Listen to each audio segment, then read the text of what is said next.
Come on, Annie. Let's go to the movies.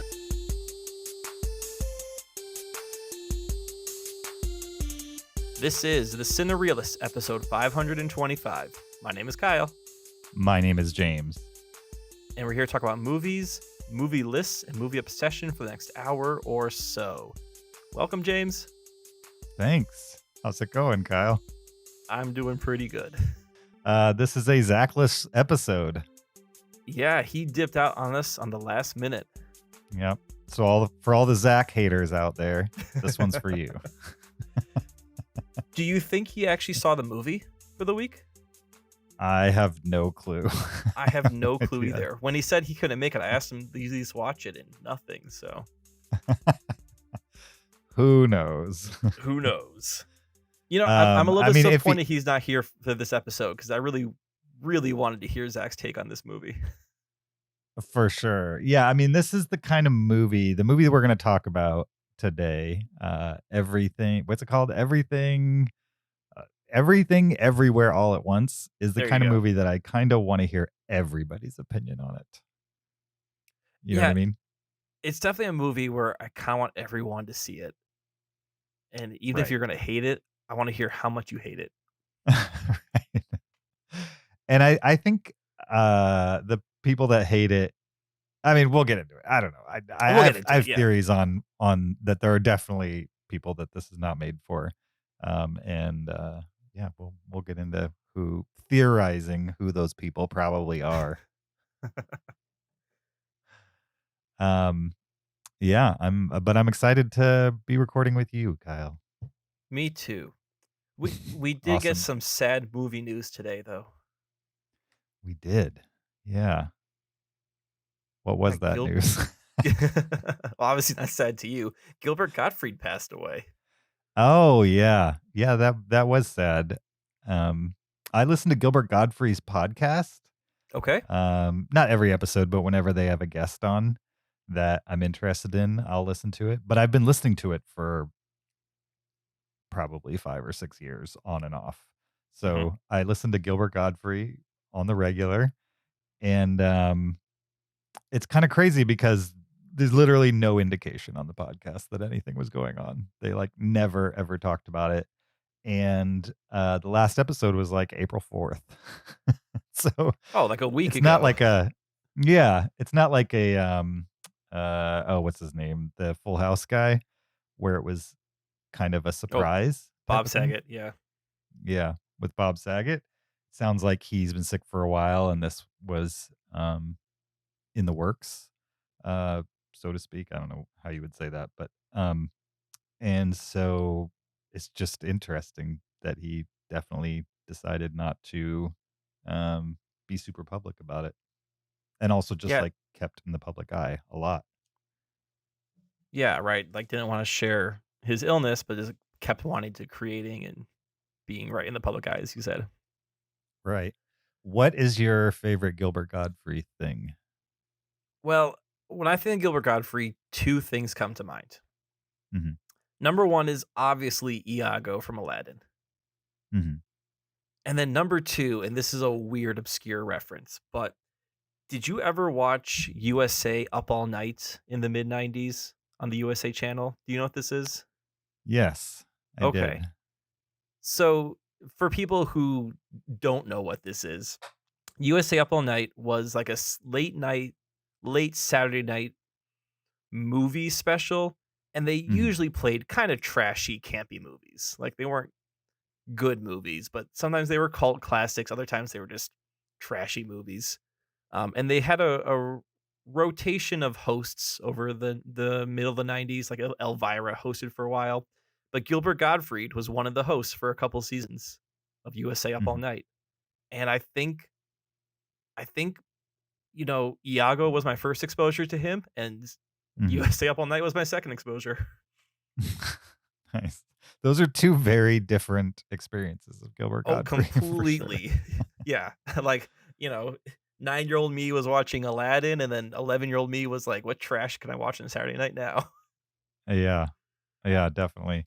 I mean, was similar but different for sure. Like I remember seeing Gilbert Godfrey in Problem Child And I think that's the first time I experienced Oh, like this yeah. short, weird voiced, like screechy voiced guy. And I didn't really know what a comedian was. Like stand-up comedy wasn't really in my world. And and then I remember him becoming Iago, and I was like, "Oh, it's the guy from Problem Child." Mhm, And then, like in the late '90s throughout the 2000s, I was a pretty dedicated Howard Stern listener, like on a regular basis, especially when he moved from terrestrial radio to satellite. I listened to like mhm. the first 5 or 6 years of satellite. And really, if you talk to a lot of Howard Stern fans, that's kind of like peak Howard when he went from the constraints of terrestrial radio to satellite radio. And one of the best guests who made that transition from terrestrial radio to satellite was Gilbert Gottfried, because if you know anything about Gilbert Gottfried's comedy, it's pretty unhinged, I Mhm. would say. And he's one of the few comedians that has survived despite despite saying things that are completely cancelable, like Yeah, repeatedly. didn't he lose the Affleck voice over 9/11 jokes? He did. Yeah, he Yeah. told 9/11 jokes like he literally told 9/11 jokes like a week after 9/11 happened. It was like he's definitely one of these guys who his philosophy of comedy is that there's literally nothing that is sacred. Mhm. And that the more sacred it is, the more it's a target type of thing. Um, and that's why a lot of comedians love him, why a lot of fans love him, and why other people are like, why? Why do you guys care about this guy? Um, And, he was just a unique one. I don't know, whether you cared for him or not, it was hard to deny that he was unique, for sure. Yeah, My definitely. I f mean, m unique my favorite Gilbert persona, Godf unique comedian. definitely. My favorite Gilbert Godfrey moment you can find on YouTube.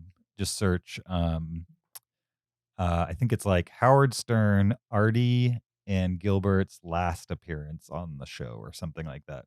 It was like right before Artie, who was a co-host of the Howard Stern show for a while, he left due to drug addiction, and this is like Oh, is a that few Artie Lang? months before. Yeah, Artie Lang. Okay, yeah. It was like a few months before he left the show, and Gilbert Godfrey was on the show, and they did an interview with him, and then they had him sit in on the news, and Artie Lang and Gilbert Godfrey were riffing so hard and making each other laugh so much. It's the only time while listening to the Howard Stern show that I have ever heard Howard get mad at people for telling jokes because he could not get the guys to just chill, I couldn't basically. get his own word in. Yeah. Yeah, and, like, him and Robin were just, like they kept telling them, like, in their own subtle ways to, like, calm down, and then it got so bad that at some point, Howard literally just told them both to shut up and, like, lost it a little bit on the air. And not, like, joke lost it, because you can tell when Howard's kinda, like, just playing something for a Mhm. joke, like, false angry. He sounded not necessarily angry, just really annoyed that he had no control over his own show for a minute there.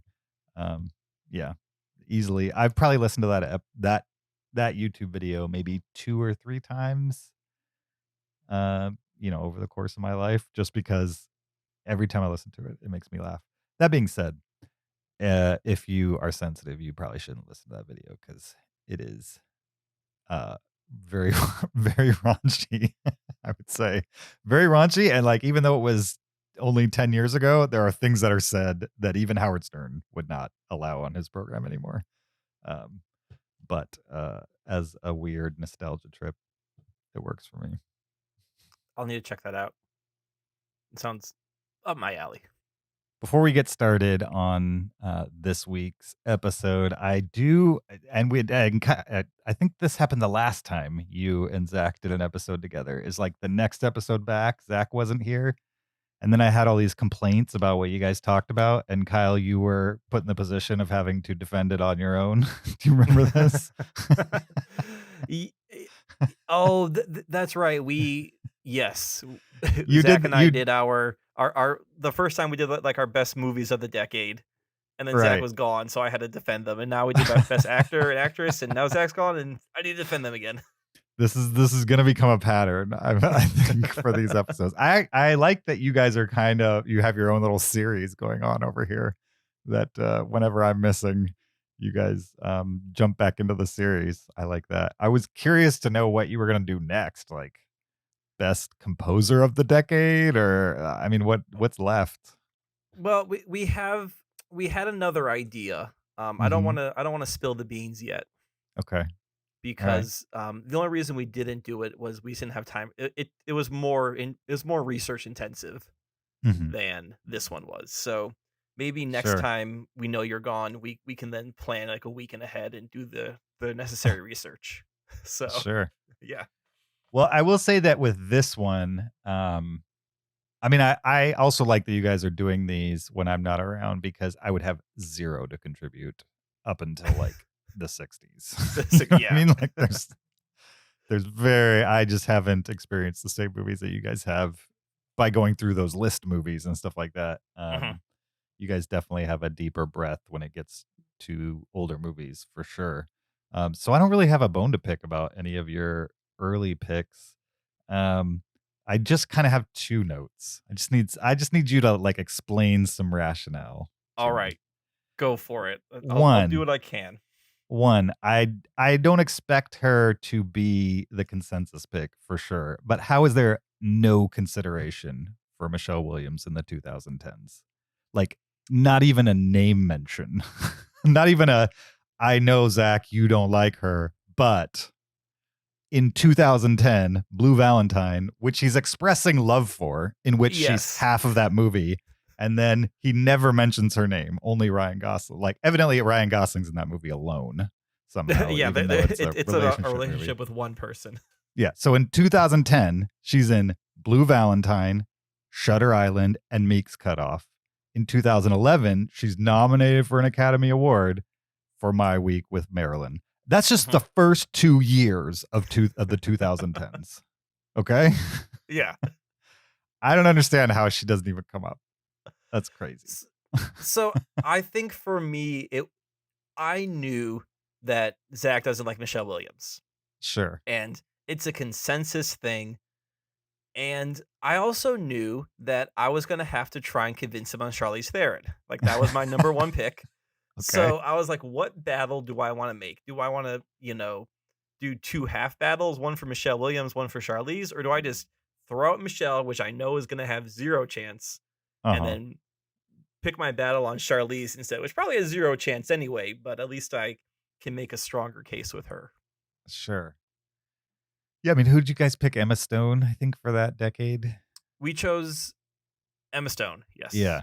So Emma Stone, I'm not going to argue too much about. I mean, I like her in a lot of Mhm. movies from that era, including one I don't think you guys mentioned either, Birdman. She was amazing in Birdman. I mentioned Birdman very Did you? briefly. Okay. Yes, briefly. I must have missed it. And then the other bone I had to pick was also from that decade. Brad Pitt for the 2010s. I mean, I don't. I, I like Brad Pitt, but his '90s and 2000s output, I remember him. As far as like people who defined a decade, I don't think Mhm. anybody would point to Brad Pitt during the 2010s as a definer of the decade. So, right, we're not that wasn't the only criteria, though. Sure. Um, I do think that there is a we try to avoid this, but I think there was maybe a slight amount of recognition of body of work that went into that pick. Hmm. Like, as in, his name did come up 90s, 2000s, and 2010s. Hmm. And at least for me, there were clear better actors in 90s and 2000s. Hmm. Um, and then for 2010s, I think he was my number one pick, and he was Zach's maybe number two pick. So consensus wise, that kind of got us to where we were. Yeah, I mean, I think you guys were headed towards Ryan Gosling, and I think that's a much better pick than 2010s. I couldn't believe you guys switched it at the end to Brad Well, Pitt I because I was mean, like, "Come on, you guys had it." That's the like if that's the guy. That's Yeah. the guy that when people think about the 2010s, that's the guy that when I think about the 2010s, Brad Pitt had some good movies in the 2010s, but Brad Pitt was the 90s. You know what I mean? Fight Club, 12 hmm Monkeys, just all the, just I a ton of movies. I think Brad Pitt could have taken the '90s if this man named Tom Hanks wasn't around. But Yeah. I mean, how you can't argue with Tom Hanks in the '90s. That's No, I'm not arguing with Tom yeah, Hanks in the 90s. exactly. I'm just saying Brad Pitt gets second in the 90s and Well, nothing in the 2010s. I think he just got you got a little nudge there. You can't win everything, all right? He's already won the lottery multiple times over in many in life. ways. And maybe it's because Zach threw it to me and he was like, "All right, it's between Ryan Gosling and Brad Pitt." And I'm like, "Well, I gotta go with my number one pick." Do you think he gave you Brad Pitt at the last second because he held so rigid against Charlize Theron? He held against Charlize Theron and he held against Paul Newman. Not that Sidney Poitier was a bad choice, Mm-hmm. but I mean, Yeah. I went with Sidney Poitier based on one movie I'd seen, Right. Yeah. which is a top 100 movie for me. And yeah, so Sure. It was fun listening though. I enjoyed it. good. It Yeah, was no, crazy. You guys got to like the 60s and there was like an hour and 15 minutes left. I was like, how are you guys going to go through like 4 decades? It's going to take an hour and 15 minutes. And then it did. It's right because up to the 60s there was like 3 or 4 actors and actresses per decade. Oh. Right, it was easy to get through. Like here are the 3, and it was from our research we usually brought the same 2 or 3 to the list. Mhm. And then like once you got to the 70s, 80s, 90s, like for me 90s, I think I had 15 actors on my list as possibilities of like, oh yeah, I like this person, I like that person. It was just Mhm. so hard to narrow down. And I think they're actors in movies we wanted to talk about, being that we had grown up in that era. Right. Definitely. It was a good episode though. I enjoyed it. Good. I'm glad you enjoyed it. And yeah, we have more in the pipeline for those. Nice. Speaking of episodes to enjoy, we got a good one on this episode. We're going to talk everything, everywhere, all at once, and the top 10 films of Michelle Yeoh. Before we jump into that, we need to do a little bit of housekeeping. Don't forget, there's a video version of this podcast on YouTube. Go to YouTube, search Cinereelists, and you will find the podcast there. You can watch us while you listen to us. You could also support us on Patreon at patreon.com/Cinereelists. You could leave us an Apple podcast review, 5 stars only. That helps us out for sure. You could send us a listener email. Listener email. That was weird. You can send us a listener email to heyguys@cinereelist.com, REEL with an S on the end. Send us a comment, a question, a list suggestion, a movie suggestion. If you've sent us an email in the last 2 weeks, we did get it. We're just going to wait for a week until Zach gets back. So if you want to get your email read and discussed, send us one between now and next Sunday, I guess. And I think that's it for housekeeping. Ready to jump into everything, everywhere, all at once? Yeah, let's just jump into everything, everywhere, Okay. all at Let- once. Let's do it right after this clip. Mrs. Wang. Mrs. Wang. Mrs. Wang, are you with us? I am paying attention. Now, you may only see a pile of receipts, but I see a story. I can see where this story is going. It does not look good.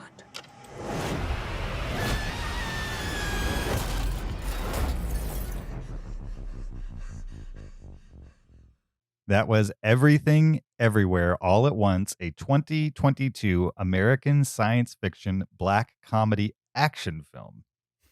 Written and directed by Daniels and starring Michelle Yeoh, Ki Hu Kwan, Stephanie Hu, Jenny Slate, Harry Shum Jr., James Hong, and Jamie Lee Curtis. The official IMDb plot synopsis for Everything Everywhere All at Once is an aging Chinese immigrant is swept up in an insane adventure where she alone can save the world by exploring other universes, connecting with the lives she could have led.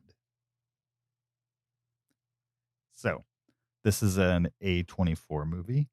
Oh, yeah, it is.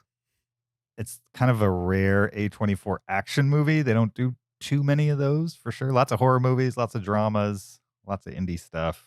This is Lots still of weird indie. stuff. Yeah, lots of weird stuff. I mean, all of those descriptors kind of fit this. Maybe not drama, but low budget, relatively low budget considering what they're doing. Weird certainly fits that descriptor. They also do a lot with like young auteurs. Fits that mold for sure. Yeah, isn't this only Daniels. the second movie the Daniels have directed? Yes. Yes, it is. Although they've done a bunch of music videos, so they're definitely not, green for sure. No. Yeah, this is the second one behind Swiss Army Man, which you've seen, right? I have, yeah. Okay. I As remember have I. we did we do a list one time when Zach was gone of A24 movies he hasn't seen or something like that? Maybe. I remember us talking about Swiss Army Man and whether Zach would like that movie or not. Sure. So maybe we need to have a segment on this movie. Would Zach like this movie or not? Right. I mean, we're gonna do two versions of this review. There's gonna be a Correct. quick spoiler-free discussion of it, and then we're gonna go right into spoilers because it's definitely the kind of movie that would be annoying to talk about and listen to people talk about without spoilers if you've already seen it. Like it's just one of those movies that you kind of have to speak freely because who knows what's a spoiler and what's not really in this kind of movie for sure. Yeah, so let's just frame the movie itself, not necessarily the plot, but like the players, right? You've got Michelle Yeoh, who is an actress in her late 50s, well-respected actress, been in a ton of movies, been in Hollywood for a while. She's now kind of in this low-budget indie movie where she's the center and she gets to play all kinds of roles that pull from that that use her skills that she's had in the wide range of movies she's been in over the course of her career. Like it uses her martial arts, her dramatic ability, her comedic ability. It's kind of like an all-encompassing role by design of the plot, basically. And so the movie's well known for being that. It's like Michelle Yeoh getting to do Michelle Yeoh. Right, and show off all the different skills she's honed in Hollywood and pre-Hollywood, like in her Hong Kong days too, in the last 40 years. Yeah, so in coming into this movie, I was really excited by the trailer. Anytime an A24 movie happens, I'm excited for it. It wasn't until like a couple weeks ago that I realized it was the same directing team from Swiss Army Man, which is a movie I enjoyed, so that excited me. And I was excited by the idea of seeing Michelle Yeoh in a lead role where I assumed it was going to majority just be her movie. Yeah. It's not something we get from Michelle Yeoh often. She's very often like a side character, facilitator, motherly figure. Certainly a lot she of has supporting roles we've seen her in. Right, for sure. Definitely she has impact in those movies. It's just she doesn't get a lot of screen time in those movies. So I was excited to see a Michelle Yeoh movie. And I think I definitely got that and more. And kind of as the title promises, it's Everything Everywhere All at Once. It's like they definitely paid off it being a Michelle Yeoh movie and what that might look like, and also just gave me a bunch of other stuff to chew on. And how did you come to the movie? So I remember hearing about this movie last year, And when we were making our list of most anticipated movies of 2022, this was pretty high on my list. Mm-hmm. And I was excited for it. And I was at first bummed that it got a theater release 'cause I was really hoping to see it like, on streaming or something. Mm-hmm. But I'm actually really glad I saw this movie in the theater, and we could maybe talk about our theater experience, maybe more in spoilers. But Sure. my audience was loving this movie. Mm-hmm. Most people were. So some people also walked out, but the Really? majority, we can kind of get into some of that too. Um, Okay. but that didn't surprise me that some people walked out. Mm-hmm. Everyone else there was hooting and hollering and having a great time during this movie. And I'll just come out and say that I had high expectations for this movie, and this movie exceeded those expectations. I was blown away by this movie. Um, Both in Nice. just enjoyment factor, I was really enjoying it, but also the movie gave me a lot more depth than I was expecting from it. Mm-hmm. I kind of knew that there'd be some absurdity to it based on the trailer, based on um the Daniels are directing it. I was expecting there to be some martial arts, again based on things I'd heard beforehand. But I did not expect the emotional depth and the kind of themes that this movie was digging into. Those surprised me. Mm-hmm. But I found them very effective in this movie. Yeah, and they kind of sneak up on you too because it's Yeah. they spend a lot of time setting up this universe and the rules of the universe and things like that, and then they kind of give you a an extended fight sequence that lasts almost through the entire movie. You know what I mean? It's like Yes. the movie barely slows down until the very end, and then it hits you with not necessarily a lesson, but like a moral center to all the chaos that you've Mhm. already experienced. And in an odd way, it slows down to normal speed right at the end, and that's kind of what brings it all around. I think if it had been complete chaos even through the ending, with very little centering, then I don't think I would have reacted the way I did to it. Mhm. Sounds like you had a similar experience. I enjoyed it as well.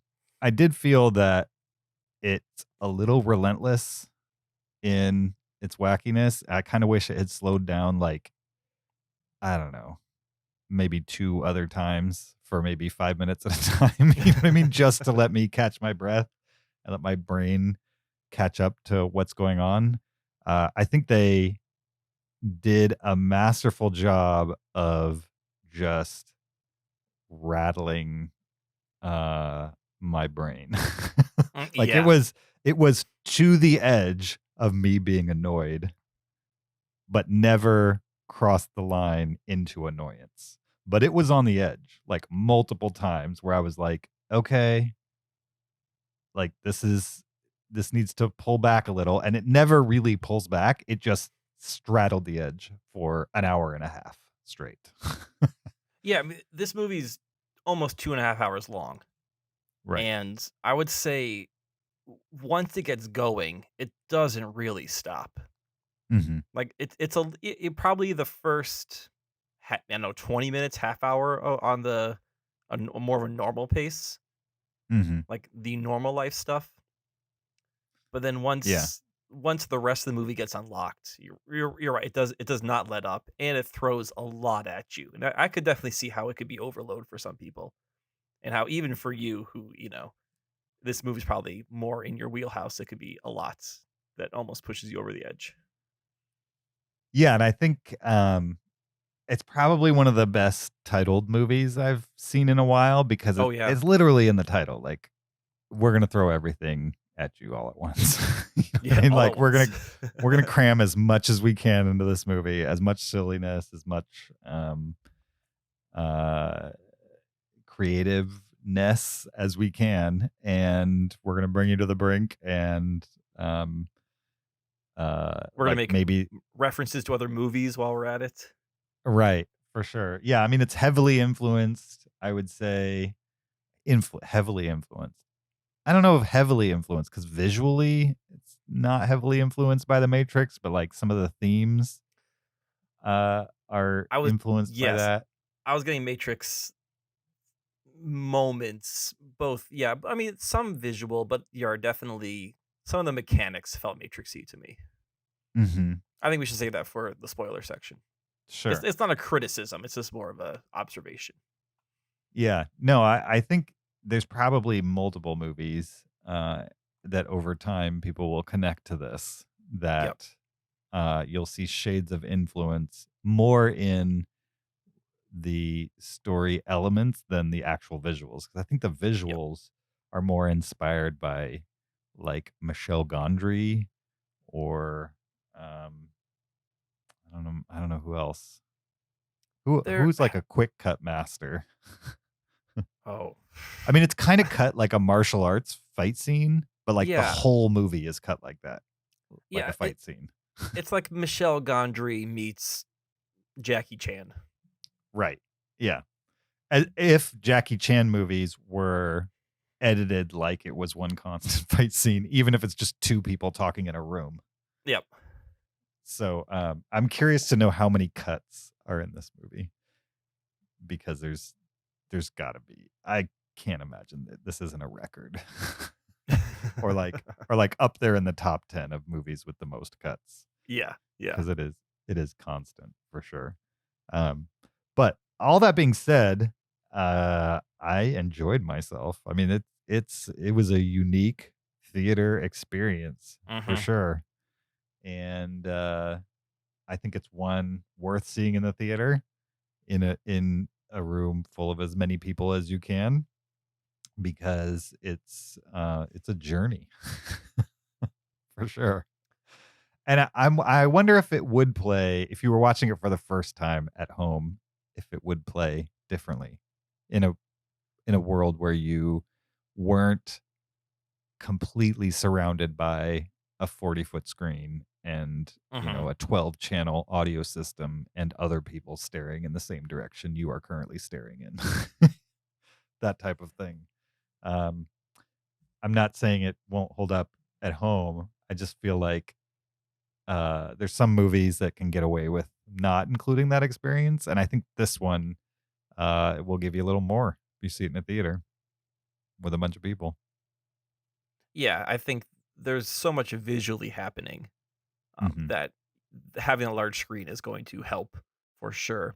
And again, this is based on my theater experience, but the vast majority of my theater was having a really good time with this movie. Hmm. And maybe it's people who were there because they knew about this movie, and maybe the people who walked out didn't quite know what they're getting into. But Hmm. I definitely was feeling the energy of the room and their excitement. And there was one guy who was especially into it, and it was Hmm. there was one moment where he was like, it was a dead silent moment, and he was screaming with joy. It was hilarious. Nice. Also, spoiler free, I would say that Michelle Yeoh is great in the movie, and not only is she great, but like the entire cast is amazing, and not like, oh, it's Ju- uh why am I drawing a blank on her note on her name?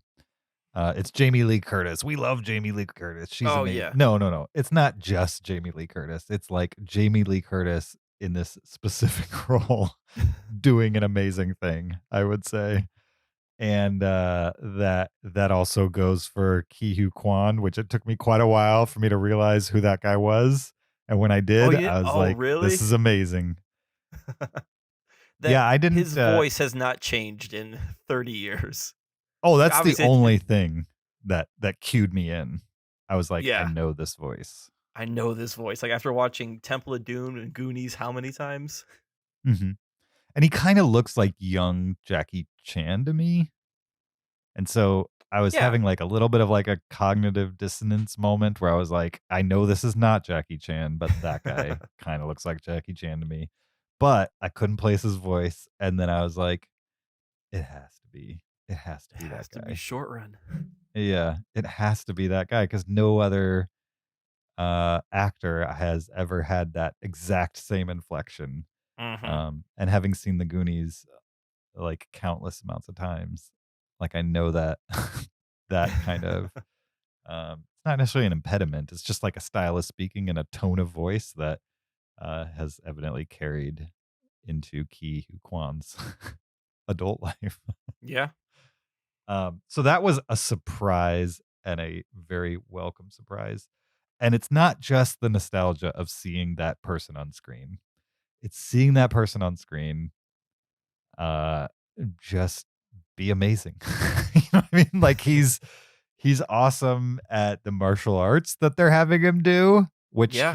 which I guess as Short Round, did he do martial arts in the Indiana Jones movies? I don't remember that, I but don't remember that. maybe he I did. was reading that after Goonies, he couldn't really find work or he didn't Mhm. want to do the work that was being offered to male Asian actors. So he Mhm. started doing stunts and choreography. So he was a stunt man and Mm. he actually would work with Jet Li and choreograph his movies also. Interesting. Okay, so that's why he had that skill That's because why he could I yeah. yeah, that makes more sense. And on top of that, his performance is just awesome. It's like totally unexpected. Like I said, I went into this movie expecting to be impressed by Michelle Yeoh, and I Mhm. was, and also everybody around uh Michelle Yeoh was great. Like even Stephanie Hsu as the daughter, like she Oh, she was just yes. played it to a T. And all of these actors, a lot is being asked of them, I would Yeah. say.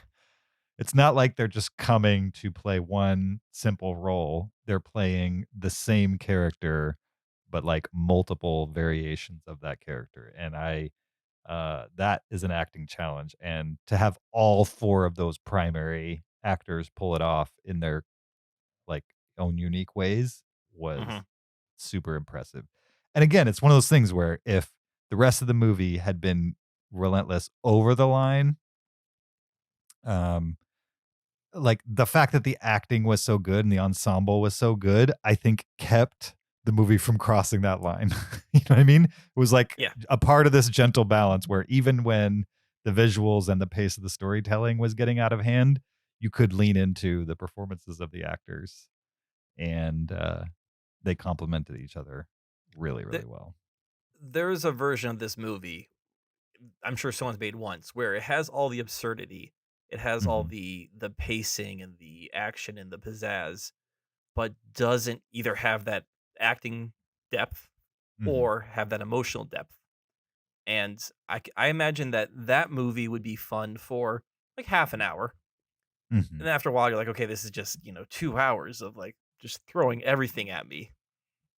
Where Mhm. this movie threw everything at you, but also gave you this acting and these emotional themes to give you something deeper to latch onto besides just the absurd, visuals we were seeing on screen. Yeah, I mean the directing team Daniels Hmm. did that exact same thing with Swiss Army Man. Like on its surface, it's a movie about a guy who finds a corpse on a beach and then drags him through the forest, and you know Befriends the corpse. befriends the corpse and Yep.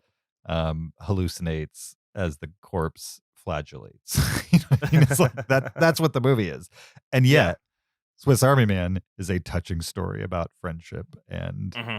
leaning on each other and learning from each other and things like that. And I think they essentially used the same formula here. They just gave it a different wrapper, but it's still just absurdity put in a context of a touching more moral center or something like that. I don't know. Okay.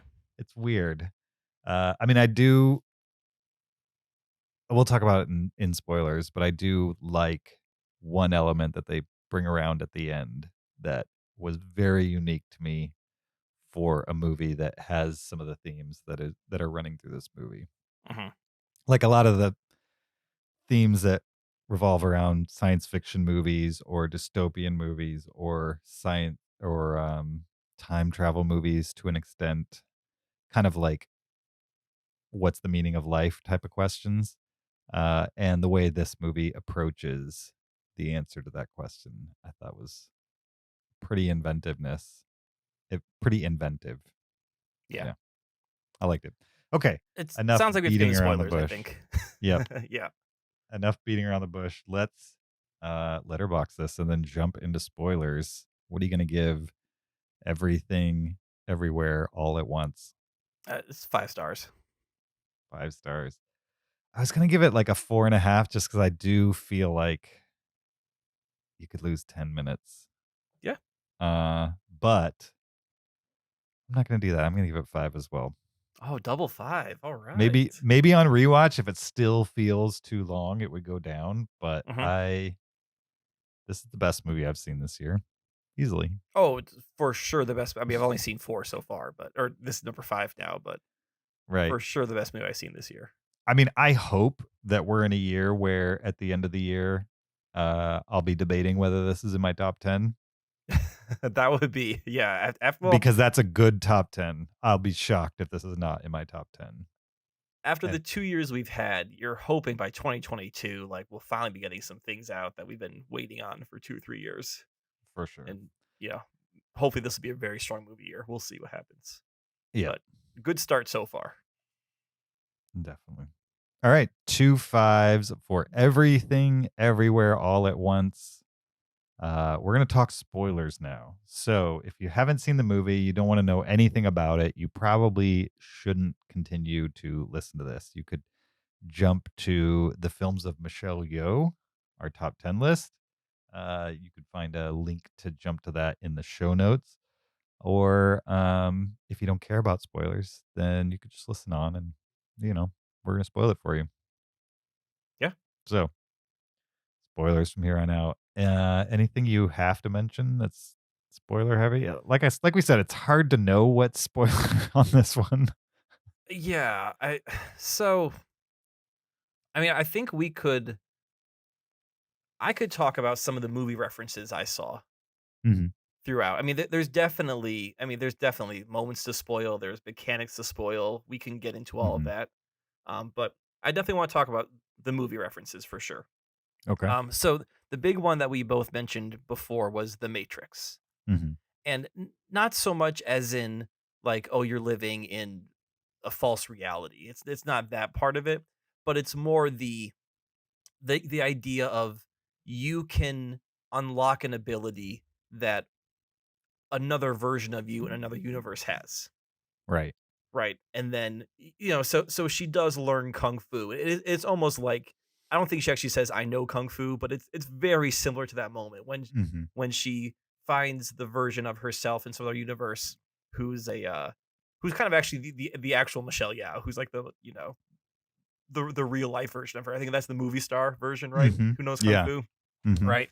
Um and then and then the other thing is you have to do something absurd to then unlock that power. And they have a lot of fun with all the absurd things that need to happen for people Mhm. to unlock those powers.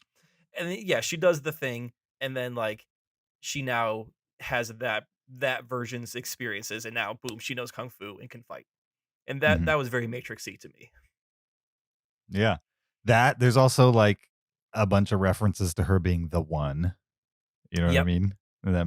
And her husband, her Alpha Wayman from the Alpha multiverse or Hmm. universe, trying to hunt down the one The one, version you're right. of her. Yeah, who's going to save the day type of thing. There's multiple references to that kind of stuff. Um, yeah. I mean, there's a very clear reference to 2001: A Space Odyssey Oh with yeah. the monkeys and the Hmm. sausage or the hot dog fingers. And Hmm. but what I loved about that was it was even shot like, so this movie changed aspect ratios. I don't know if you noticed that, I but did. It yeah, changed it constantly. was constantly changing aspect ratios. And when it got to that 2001 homage to like the beginning with the apes, Hmm. it was like the aspect ratio was that 70 millimeter. It had like that 70 millimeter grain look to it. Hmm. Like it's not just, oh, we made it look like 2001 set costume wise. Like even the film stock looked like it was from Hmm. the late 60s. So it was that attention of detail which I was impressed by. Sure. I mean, probably the strongest reference to any movie in this movie is Ratatouille. For Oh, sure. I didn't even write that one down. Of course, yeah, totally forgot about that Ratatouille. That was so random. It was so insane, like the Rakakuni or whatever they call it. Raccacoonie, yeah. Yeah, the Rakakuni references, and I mean, there's like whole sequences with like people uh running down the street controlling other people by their hair. Whether yeah, I mean, it's insane. but it was also like it was a callback. Like, didn't early in the movie when we're following just regular Michelle Yeoh, doesn't she make Mhm. a reference to like, oh, what's that movie Raccacoonie or something? Right. Right. Yeah. So and so it's kind of like this throwaway funny moment, Sure. and then later they bring it back and have like a whole universe based around it. Yeah. Um, same with the. This is probably the first time this word has been said on Cinereelists, so you can feel free to bleep it if you want to. With okay, let's go with this. The award that Jamie Lee Curtis has on her desk, The IRS awards. Yeah. yeah, the IRS awards, Mhm. which as a visual gag is Was funny. hilarious. Yeah. And then, an hour into the movie, they then play another role into the absurdity of everything, and it's Mhm. like Chekhov's fill in the blank right there. Chekhov's I- IRS award. IRS award in quotation marks. So, yeah, I was amazed by how many little gags from the first half hour of the movie then paid off at some other point. Mhm. Right. I mean, Yeah. that was impressive. Definitely. Um, It was also fun just to see the martial arts. Like it's been a while. It's been a moment since I've seen a martial arts movie in a movie Yeah. theater with a bunch Yeah. of people. And it's really been a long time since I've seen a comedic based one for sure. And I really enjoyed what this movie had to offer, both from the comedy side and like the pizza spinner / shield segment with Michelle Yeoh was awesome. Like that whole sequence in that office is great and totally makes sense. Like there's a reason why she's really good in this sequence, and it's because you're constantly flashing back to her as a pizza sign spinner. yeah, right. The science It, spinner. Yep. yeah, it like instead of just having a sequence where she kicks butt and you just relate it back to her martial arts expertise, you're like, no, she's great at martial arts, and now she's got this pizza spinner expertise, and that's why it's coming in handy in the moment. I liked how for a movie that tries to cram everything in it, everything in quotes, they didn't cram anything in that I felt they didn't pay off in some way. Like the things that felt so random weren't random in the end. And that's what I liked about it. I'm Yeah. sure there are things that like don't pay off, but there's enough that do that I couldn't even recall the ones that don't. Yeah, it's this movie is, even though it's appears random and appears absurd, it's very well thought through. Mhm. Yeah. There was I mean, there's this whole revolution around an everything bagel is kind of, Mhm. absorbing the universe. And I don't know if you noticed, but there's like tons of bagel imagery throughout the movie, just like lots of circles. Hmm. And I started noticing, like I first noticed it when Jamie Lee Curtis was circling something like heavily. I'm like, well, that seems really intentional. And then I would notice like in offices there would be, circle sculptures and there would be circle paintings on the wall. And I Hmm. think that's something where you could probably go back and watch this movie just looking for that circle bagel imagery and probably find it everywhere. Sure. Yeah. Yeah, I don't think there's a frame of this movie that wasn't thought out ahead of No. time. The universe where she's kind of the real Michelle Yeoh. She's an action star, right? Movie Mhm. star. Mhm. And Ki Hai Kwong is like the boy that she never she never got together with. Like Mhm. the whole idea, right? Michelle Yeoh, it seems like she chose Ki Hai Kwan Waymond, her husband, against her father's wishes. Mhm. And that's the reason why her life is potentially not as good as it could be. And in the movie star universe, she didn't choose Waymond. She, Mhm. went her own way, and now she's very successful. And then she meets Waymond later. He's very successful too. and they're having a conversation, I think in an alley, Mhm. and I was getting super strong um Wong Kar-wai Vibes. uh yeah, homages to Sure. that. Right, the guy who did, like, Chungking Express, especially In the Mood for Love. I don't know, have you seen In the Mood for Love? Don't remember. Okay, it's if not, if you like Chungking Express, it's even better. Um, but yeah, just like just how that was shot, how those conversations were going, the topics of those conversations. I was like, oh man, like these guys have done their homework. They're not just, you know, as again as random as everything seems. It's not random. I have not seen In the Mood for Love. It's Okay, watch listed already, but I've I not would seen highly recommend that one. it. Okay. Okay. Um, yeah, I mean that scene in particular was the first time that I had hope that this was going to come around to, you know, a Hmm. bigger emotional payoff than what they had been setting up.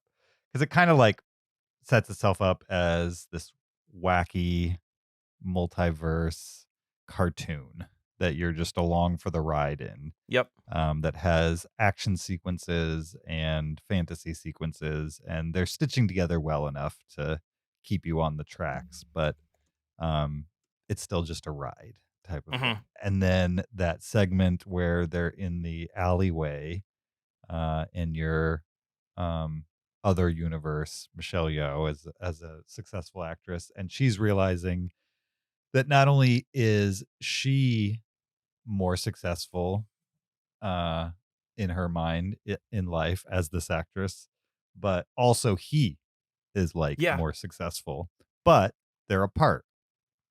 Yep. And they keep returning to that scene of them talking in the alleyway and building on that scene over the course of the back half of the movie. And by the time you get near the end, he's saying um, that he would trade it all in for, you know, Hmm. a simple life, maybe less successful, less high profile life, if it meant that they could turn back time and just be together, Just type be of thing. together and right, be live a simple life. Yeah. Yeah. And so there's like little moments like that, really, sometimes really little moments where it's starting to show hints that this is like a bigger story than just a ride. Hmm. Um, and that's I think what kept me in it till the end. I also really liked that a lot of sci-fi movies and universe movies, like this multiverse concept, um,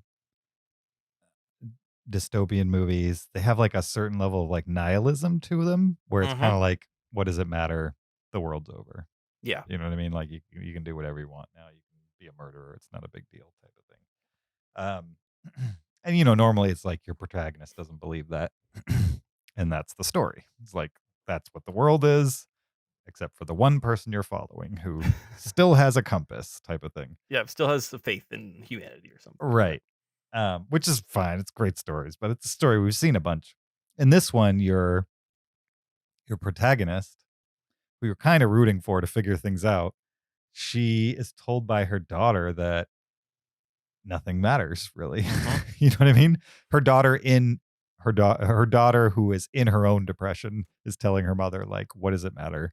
Um, since there is a multiverse, then what you do in this one compared to the other one, none of it really matters. And somehow they were able to make nihilism they were able to make a cheerful version of nihilism where instead of the question being what does it matter, go do a bunch of bad stuff, the question or the answer to that question was it doesn't matter, so why wouldn't you do a bunch of good stuff? Right, exactly. Yeah. Like why right, why would you do bad things when you could do good things instead? Like Right. you could be kind instead of being evil or destructive. Right. Yeah, Yeah. and I've never seen a movie come to a dramatic end by exploiting the cheerful nature of that nihilism. You know what I mean?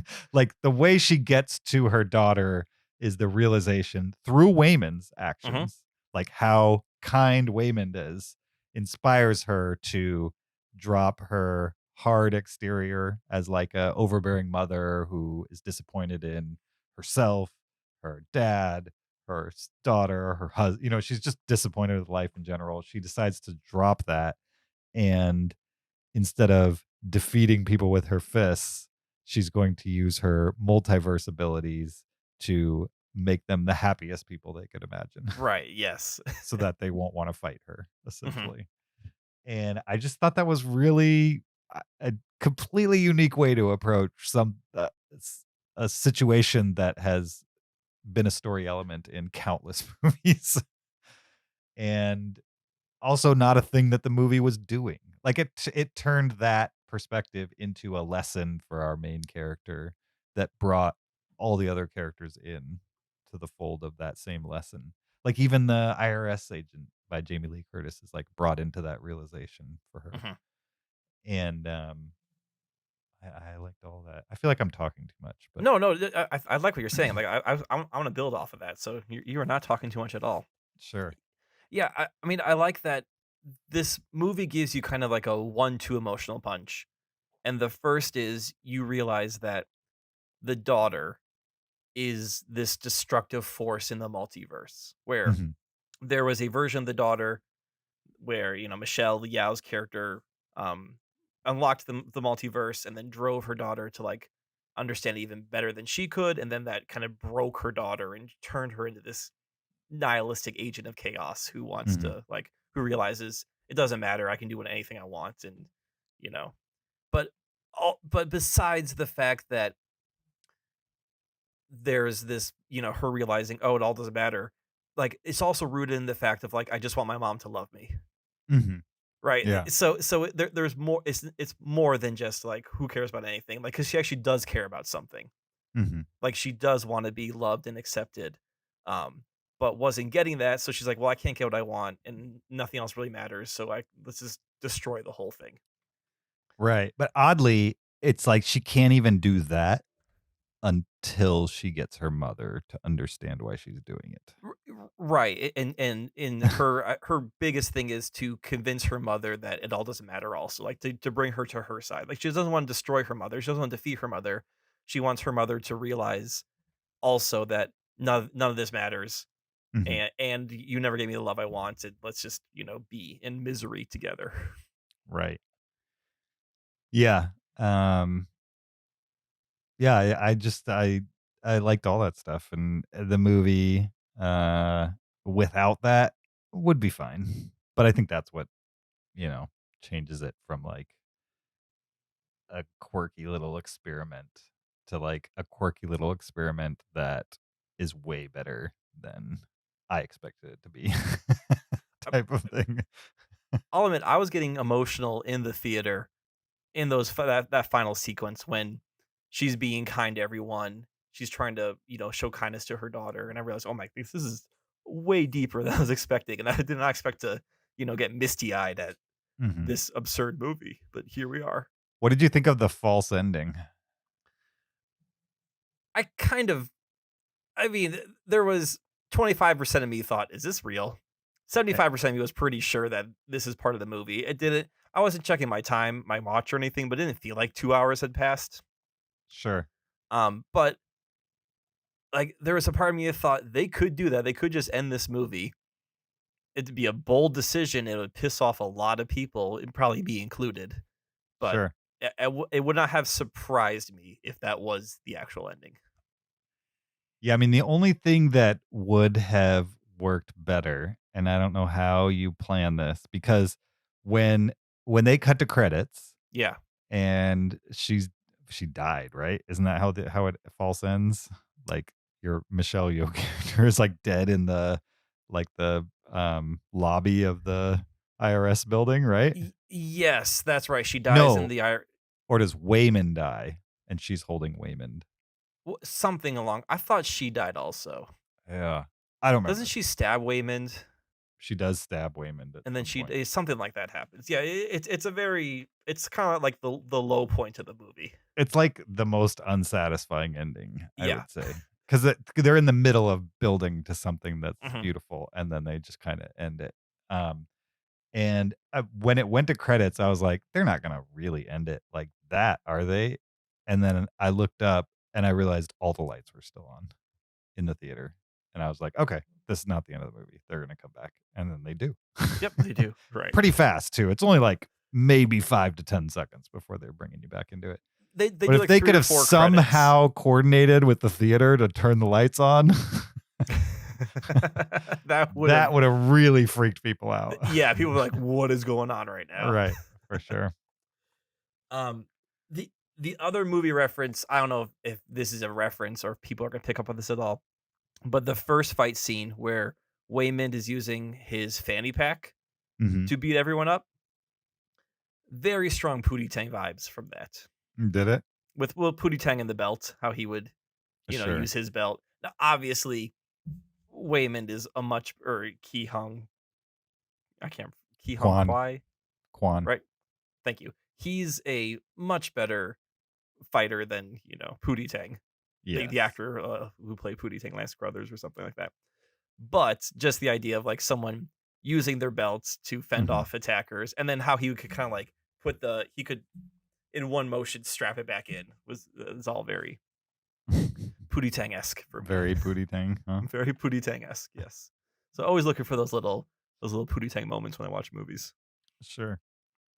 Did you know that the raccoon was voiced by Randy Newman? Well, it was. I no, I did not. It was singing a Randy Newman esque song, Right. and I just thought it was. I thought it was like a voice impersonator. I didn't No, realize it was actually him They actually got Randy Newman to do that. to like sing a Toy Story like song Mhm. for Reddit. That's crazy. It's does not surprise me whatsoever. Sure. I also enjoyed Jenny Slate in the movie. I mean, she's not in it much compared to the rest of the cast, but anytime she was on screen, it was perfect for what it Mm, needed to be. She had a fun martial arts weapon, also. Yeah. Yeah. Definitely. Although I used to know a girl who just absolutely could not watch anything that even remotely insinuated violence against animals. And I imagine she would be on board for this movie until that moment. And then she'd until she's probably whipping the walk dog out. around. Yeah. Speaking of walking out, when did people walk out in yours? Because there was nobody. Like my entire thing, I saw it Sunday night, so maybe Yeah. like the crowd that I saw it with were like people who were already on board or had heard what it's about, or I don't know. But when did you see it, and when did they walk out? They it was after it was during that really long office fight. Okay, Um the one where with the S&M room in the back. no, the one where the guys were trying to jump on things. Oh, okay. So Yeah, they that were like was disgusted by that. Do you think that's why I they don't know if walked they were out? disgusted or they thought this is ridiculous or maybe it was too absurd because at that point you had already revealed the daughter and she was constantly like changing costumes and Hmm. like her when the daughter gets revealed as the bad guy, like that is quite the sequence Hmm. when she comes in and she's doing tons of different emotional shifts and costume changes and all that. And then you get to this um even more absurd fight with the guys trying to jump on things, trying to jump on the IRS awards. Sure. And I think maybe at that point for those people, they're like, all right, this is too much. Like, they probably thought this was getting a little weird for me. And then at some point we're like, nope, we're out. We're done. So strange. I mean, I can't imagine um that being the breaking point. I mean, because they even did that as extreme a joke as that setup is, they Yeah. still digitally removed, you know what I mean, or It censored was, things. do you think, I was wondering that, do you think that the censoring was intentional for the joke, or do you think it was originally uncensored and like the censors were like, no way, you cannot get an R rating with this? So they thought, well, we'll just blur instead of cutting it, we'll blur it out, and it'll be funny now. I think they blurred it out in the funniest way possible. So you think the blurring was intentional before the movie was released? before it was Yes. cut, whatever you want to call it. Okay. I mean, having recently seen Jackass 4 in a movie theater, there's not a chance, even if you had not censored anything in everything. I'm just call it everything from now. Yeah. Even if you had not censored anything in everything, it wouldn't come up to like an eighth of the male genitalia in Okay. Jackass 4. And that got a rated R. Yeah, but it's not just male genitalia, it's also where objects are. Sure. But I mean, that you wouldn't really seen. You would have just seen, you know, Yeah. some cheeks. Some cheeks. You know what I mean? It's not like you would have seen more than cheeks. True. No, I think it was a joke. It's kind of like did you ever watch the Osbournes Oh, with back in the day? Ozzy? Yeah, I mean, Ozzy Osbourne? I mean, not religiously, but it was on. Oh, Yeah. I love the Osbournes when it first came out. And part of the draw, part of why it was so funny, and I didn't realize this until I saw it on DVD later, the uncensored version, Mhm. is it's funny to have this family talking amongst themselves and it just constantly beeping what they're saying Yeah. because they have like filthy mouths. And so it's like every other word is like a beep. And they can hardly hold a conversation without half of it being unintelligible because they're speaking British with a heavy accent on top of just constant censoring. Yeah. And then I saw it on DVD without any of the censoring, and I'm like, it's just a bunch of people cursing. It's no longer funny. right, Like the there's- censoring is what made it funny, and I think True. Yep. that's what's going on here with that scene in particular. Use a little imagination of what could be behind that pixelation. And also, I think it's part of what this movie does better than maybe something like Swiss Army Man does. Like Swiss Army Man, not that there's anything super disgusting in Swiss Army Man, but if you can't handle the farts, there's not much movie there for you. Like that's a lot. It's through the whole movie. It doesn't get better. Yeah, You know? and it's you have like a corpse who's like coughing up water. Like there's something more morbid to Swiss Army Man by the fact that Daniel Radcliffe is playing a corpse who is interacting with this person. Yeah. Well, Paul Dano. and in this one, it's like whenever they got silly and some of it got a little gross, it never crossed the line into gross out humor. Yeah, correct. Like the hot dog fingers stuff could have gone farther Yeah. and been gross out humor, and it wasn't. And somehow they made hot dog fingers a sentimental thing. I don't know how. Which is they like did. how they're like just trying to touch each other's faces. But I guess Yeah. like the little things where things that we do with our fingers, they're all doing with their toes in that universe, like playing piano and Mhm. using chopsticks. It was just again, it was one of those like it's a funny gag of everyone's got hot dog fingers in this universe. But on top of it, let's then show people using their toes to do everyday item things, which you would expect from someone who doesn't have usable fingers to do. Yeah. Like they like the Daniels, they always were able to take the joke, the sentiment, and they took everything one step further in a logical direction, Mhm. and it just worked for me almost every time. Yeah. Same as I can't think of a time when it didn't work. To be honest. I'm trying to think of any moment where I rolled my eyes or thought this is dumb, and I can't. Um, Probably the moment that got the biggest reaction from my audience Mhm. was when they cuts to like I think it was the Michelle Yeoh actor universe, and they have the kung fu master come on, and Mhm. it's a female kung fu master, but she still has like the bad gray wig that we see from all those both 70s kung fu movies and then the parodies like in the homages Tarantino did, Mhm. and she's she unlocks her kung fu abilities and she's coming in for like a knee kick or something like that, and like it Mhm. goes to slow motion, and then the guy in front of me just goes, "Oh, here it's coming!" like just as loud as he can, and then the Huh. kick happened, and he started hollering again. This guy was having a good time. Sure. That's awesome. Yeah. Yeah, I think all that stuff just comes back to I think they just want people to have a good time watching the movie, Mhm. and they're going to bring you to the brink and then remind you that they're not here to really mess with you. You know what I mean?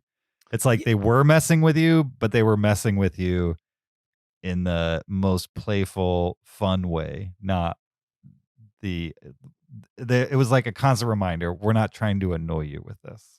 and we're not We're trying to we're trying to devastate have you. fun here. Yeah. Yeah. Yeah, there I mean, it's emotional, but there's no, like, raw moment that'll leave you feeling terrible or anything like that.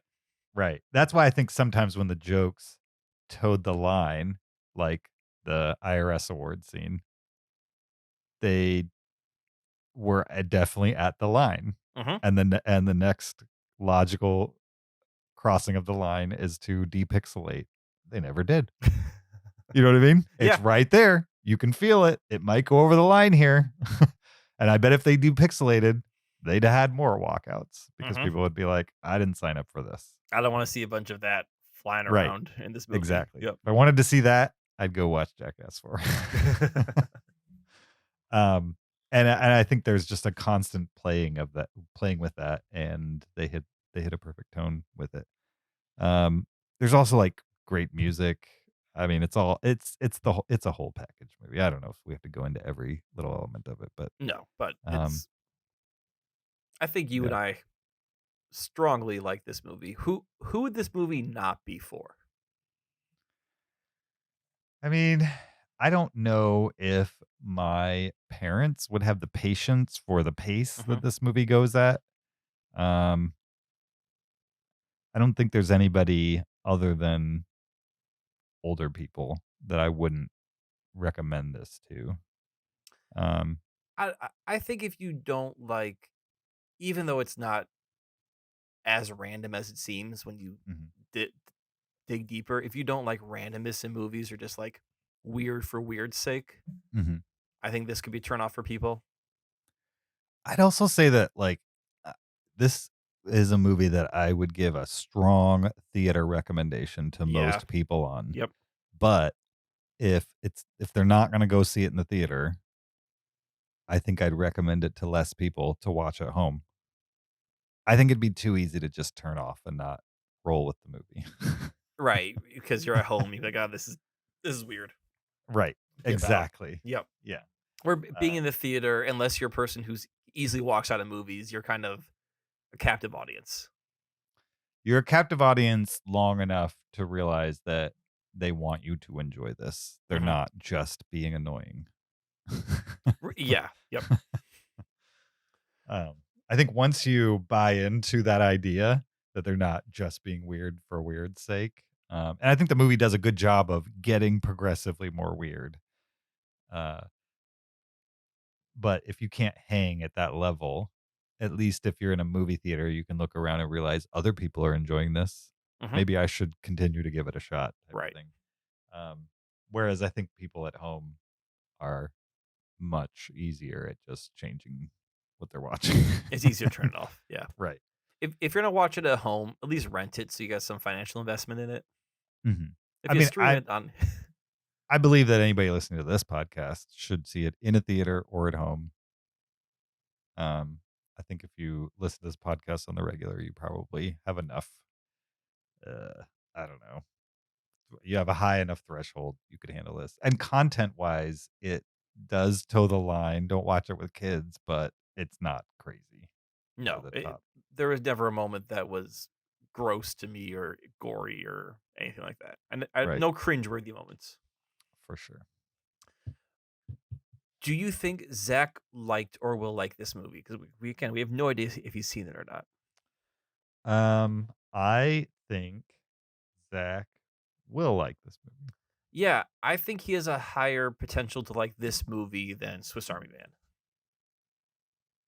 Sure. I mean, this movie doesn't have Paul Dano in it, so No, and it's this movie is more positive than Swiss Army Man.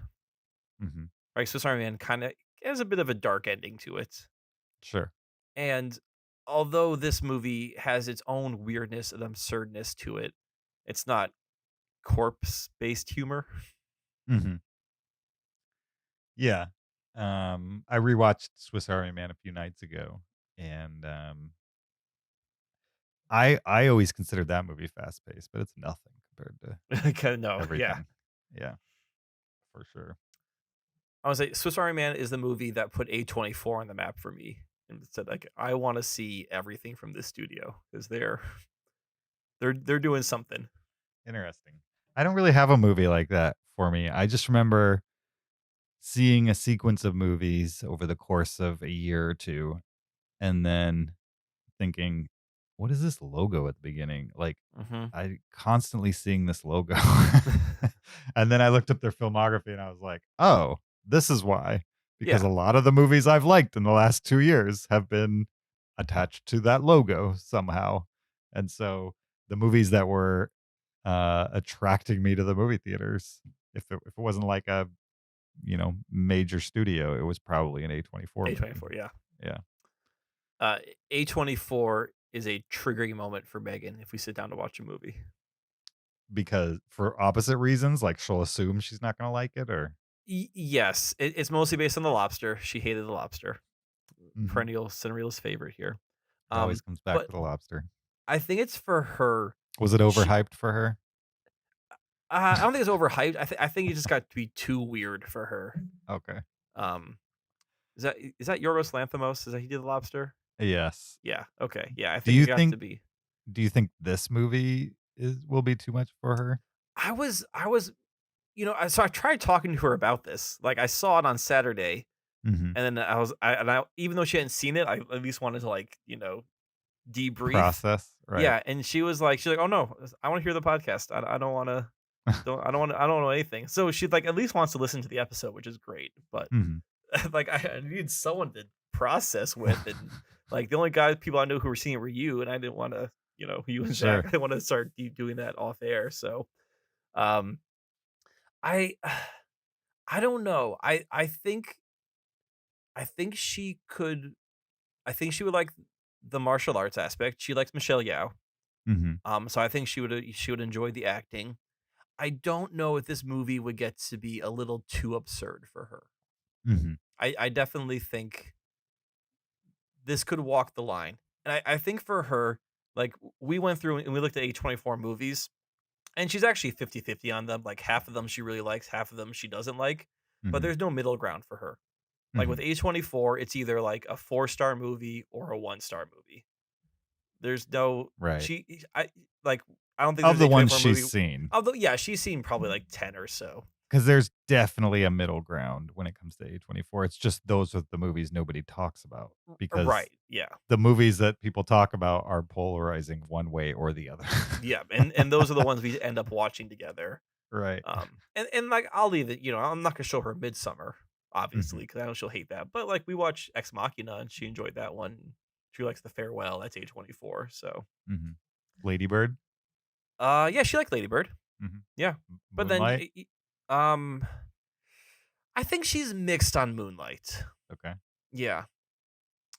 I she and I actually went through and made a list one time of her A24 movies. I wish I could remember, but I know it's The Lobster's the one that did Sure. did in the studio for her. First Reformed? Have you guys done that one yet? We have not. I need to see that. I'm on an Ethan Hawke kick this year, so I gotta add You that. guys could watch that together. We It's could good. watch that together. Good to know. Okay. Yep. Yep. You could watch that together for sure. Um, all right. I think that's it for I think we covered it. everything always everything Everything everywhere everywhere all at all at once. once. Yes. Let's jump into our top 10 films of Michelle Yeoh. Yeah. Uh Let me bring up my list here. Perfect. I will Got it. say that I think I've seen 14 movies from Michelle Yeoh, so not a lot to choose from when it came to a top 10 for sure. And my list is organized not necessarily by how much I like these movies, but a combination of how much I like them Mhm. and how much it's a Michelle Yeoh movie to me. Okay.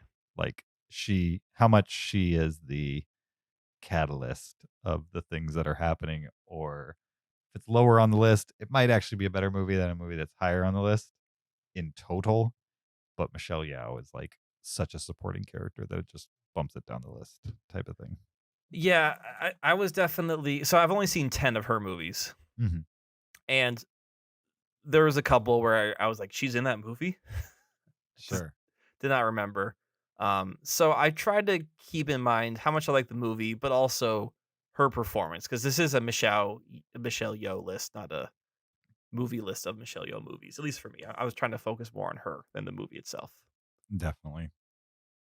Why don't I go first? My number 10 is The Mummy: Tomb of the Dragon Emperor from 2008. This is the final film in the Mummy trilogy with Okay, Brandon, what's his name? I was Brendan gonna say Fraser. Brandon Gleeson, but that's wrong. Brendan Fraser. And I don't really remember her in this movie. I think this is the one with Jet Li in it too. I think. Yeah. I mean, I haven't seen this one, so Oh, you never seen this movie? no. It's not the best for sure, but it's not the worst either. I mean, there's 4 more you dislike more than this. 4 more what? Well, you Mummy said you have movies? 14 movies of hers. Oh, yeah. Well, I mean, 2 of those were like Kung Fu Panda movies that I don't remember her being in at Okay, all. yeah. You know, she Yeah. certainly wasn't in visually, and I don't remember what character she was from a performance aspect. So those definitely dropped out. I forget what the other ones were, but there was definitely 2 that uh, I could not pick for her. But recently bought these movies on 4K. I've been tempted to do a trilogy rewatch at some point.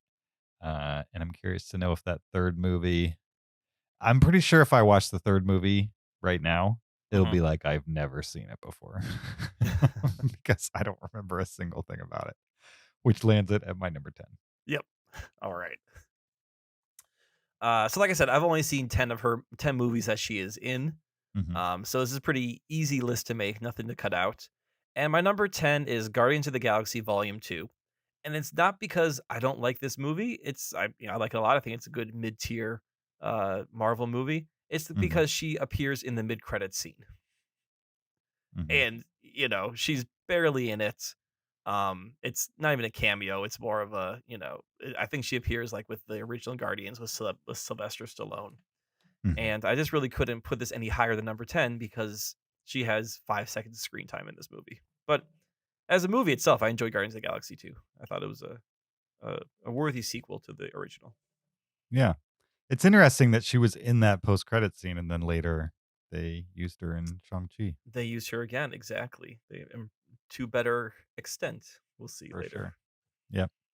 My number 9 is Morgan from 2016. This is a movie that I actually enjoy, but I don't remember Michelle Yeoh in it, which is why it's as low as it currently is. The movie is produced by Ridley Scott.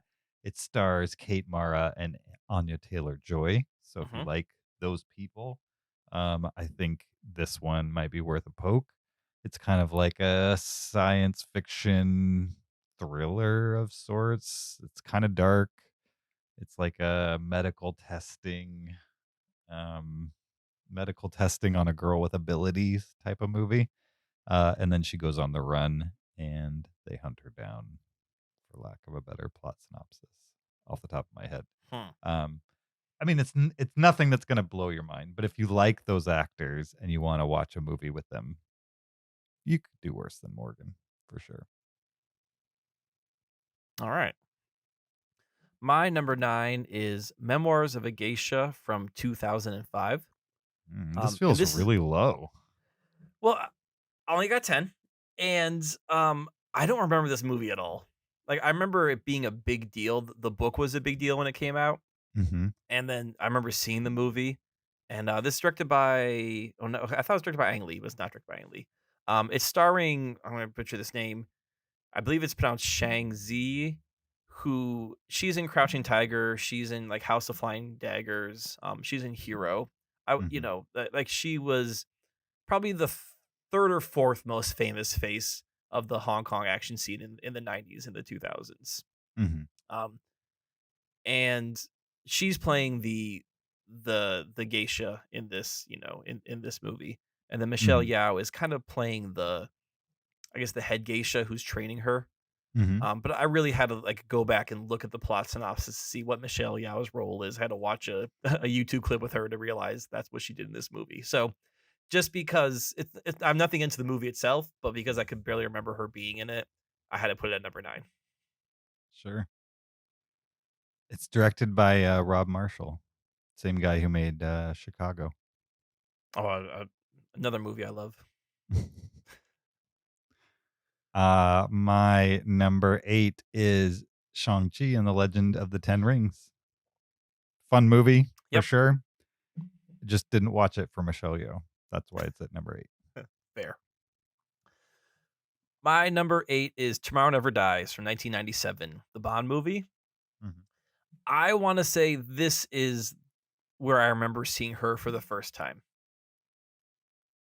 Nice. And this is I haven't seen this movie since it probably came out. I was in middle school when it came out, Mhm. but Pierce Brosnan was sort of, my Bond just because I was a teenager, or a teen or a tween, whatever you want to call it, when he's Mhm. doing Goldeneye, those movies.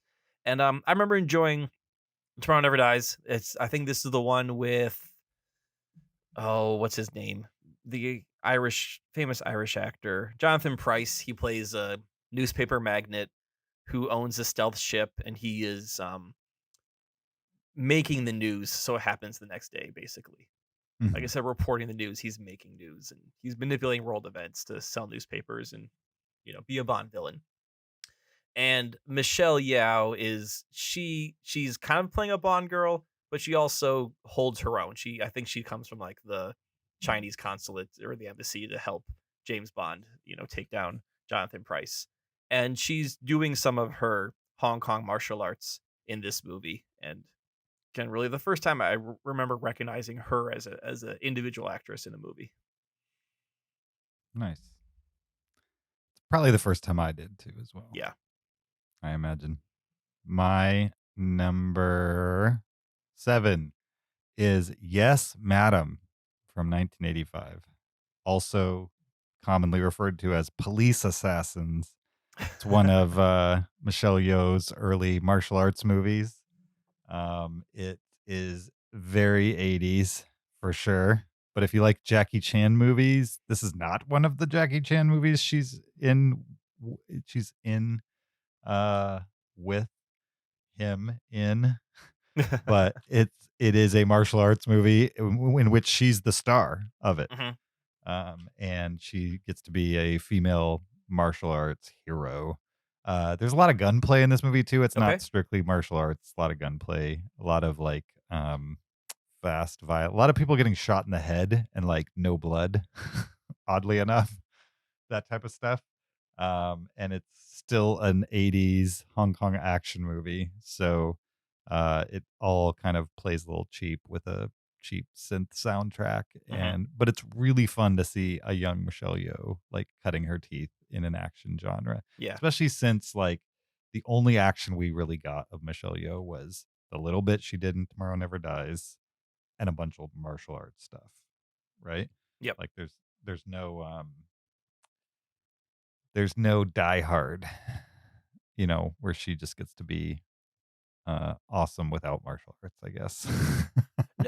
Yeah, it's I'm looking at my list of 10 here, and Mhm. she is the lead in one movie Mhm. and then maybe the second lead in another. But that's it. Like everything else that I've seen her in has been supporting or ensemble movies. Mhm. Yeah. Yeah, I mean in my number 7 in Yes Madam, she's definitely the lead, but it's not a movie that's stretching her acting Mhm. ability. It's a movie that's stretching her action ability, and that's fun to watch. Yeah. But ultimately, Um, I came to this movie because back in the 90s, I used to go to comic book conventions and Okay. people there would set up tables and sell bootleg videos. And one of the videos was this hour-long compilation of martial arts scenes set to rave music. So somebody had just taken a bunch of Jackie Chan movies and other movies from the time that were not released here in the United States, cut all the plot out of them, and only leave the martial arts sequences and then just set it to trance music and Oh, that stuff like sounds that. awesome, actually. Yeah. And Yeah. so you just kind of, pop it in and watch people fight to like super fast dance music.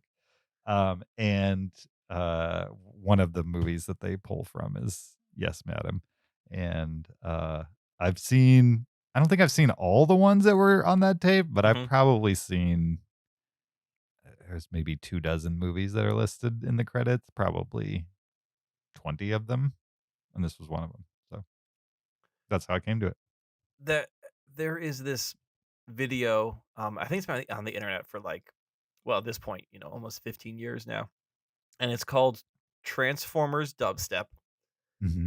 and it's low quality because it was definitely released, when Transformers came out in like 2007 or 8, Mm-hmm. and it is just the action sequences from Transformers sets to dubstep music, Mm-hmm. and it is 15 minutes long, and it is Sure. the perfect Transformers movie. Like, there's no humans in it. There's no Shia LaBeouf. There's nothing. It's just robots fighting for 15 minutes to like mid 2000s dubstep. Sure. And it's yeah, it's great.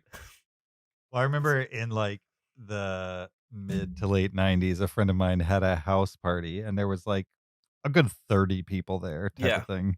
And I'm not going to tell you what else was going on there, but we put on that video. It was Okay. like the perfect video to have playing on a TV in the background at a house party. Oh yeah, or it's got music, it's got action, but you don't have to fully pay attention to You it. don't have to pay attention to it at all. And when things started to get good, like if 2 or 3 people were watching and then like the sequence where a guy falls off the side of a truck and like Mhm.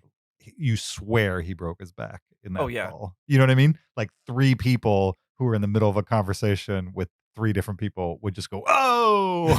You know what I mean? Because they were like watching out of the corner of their eye when something insane happens from, some random martial arts movie from the 80s.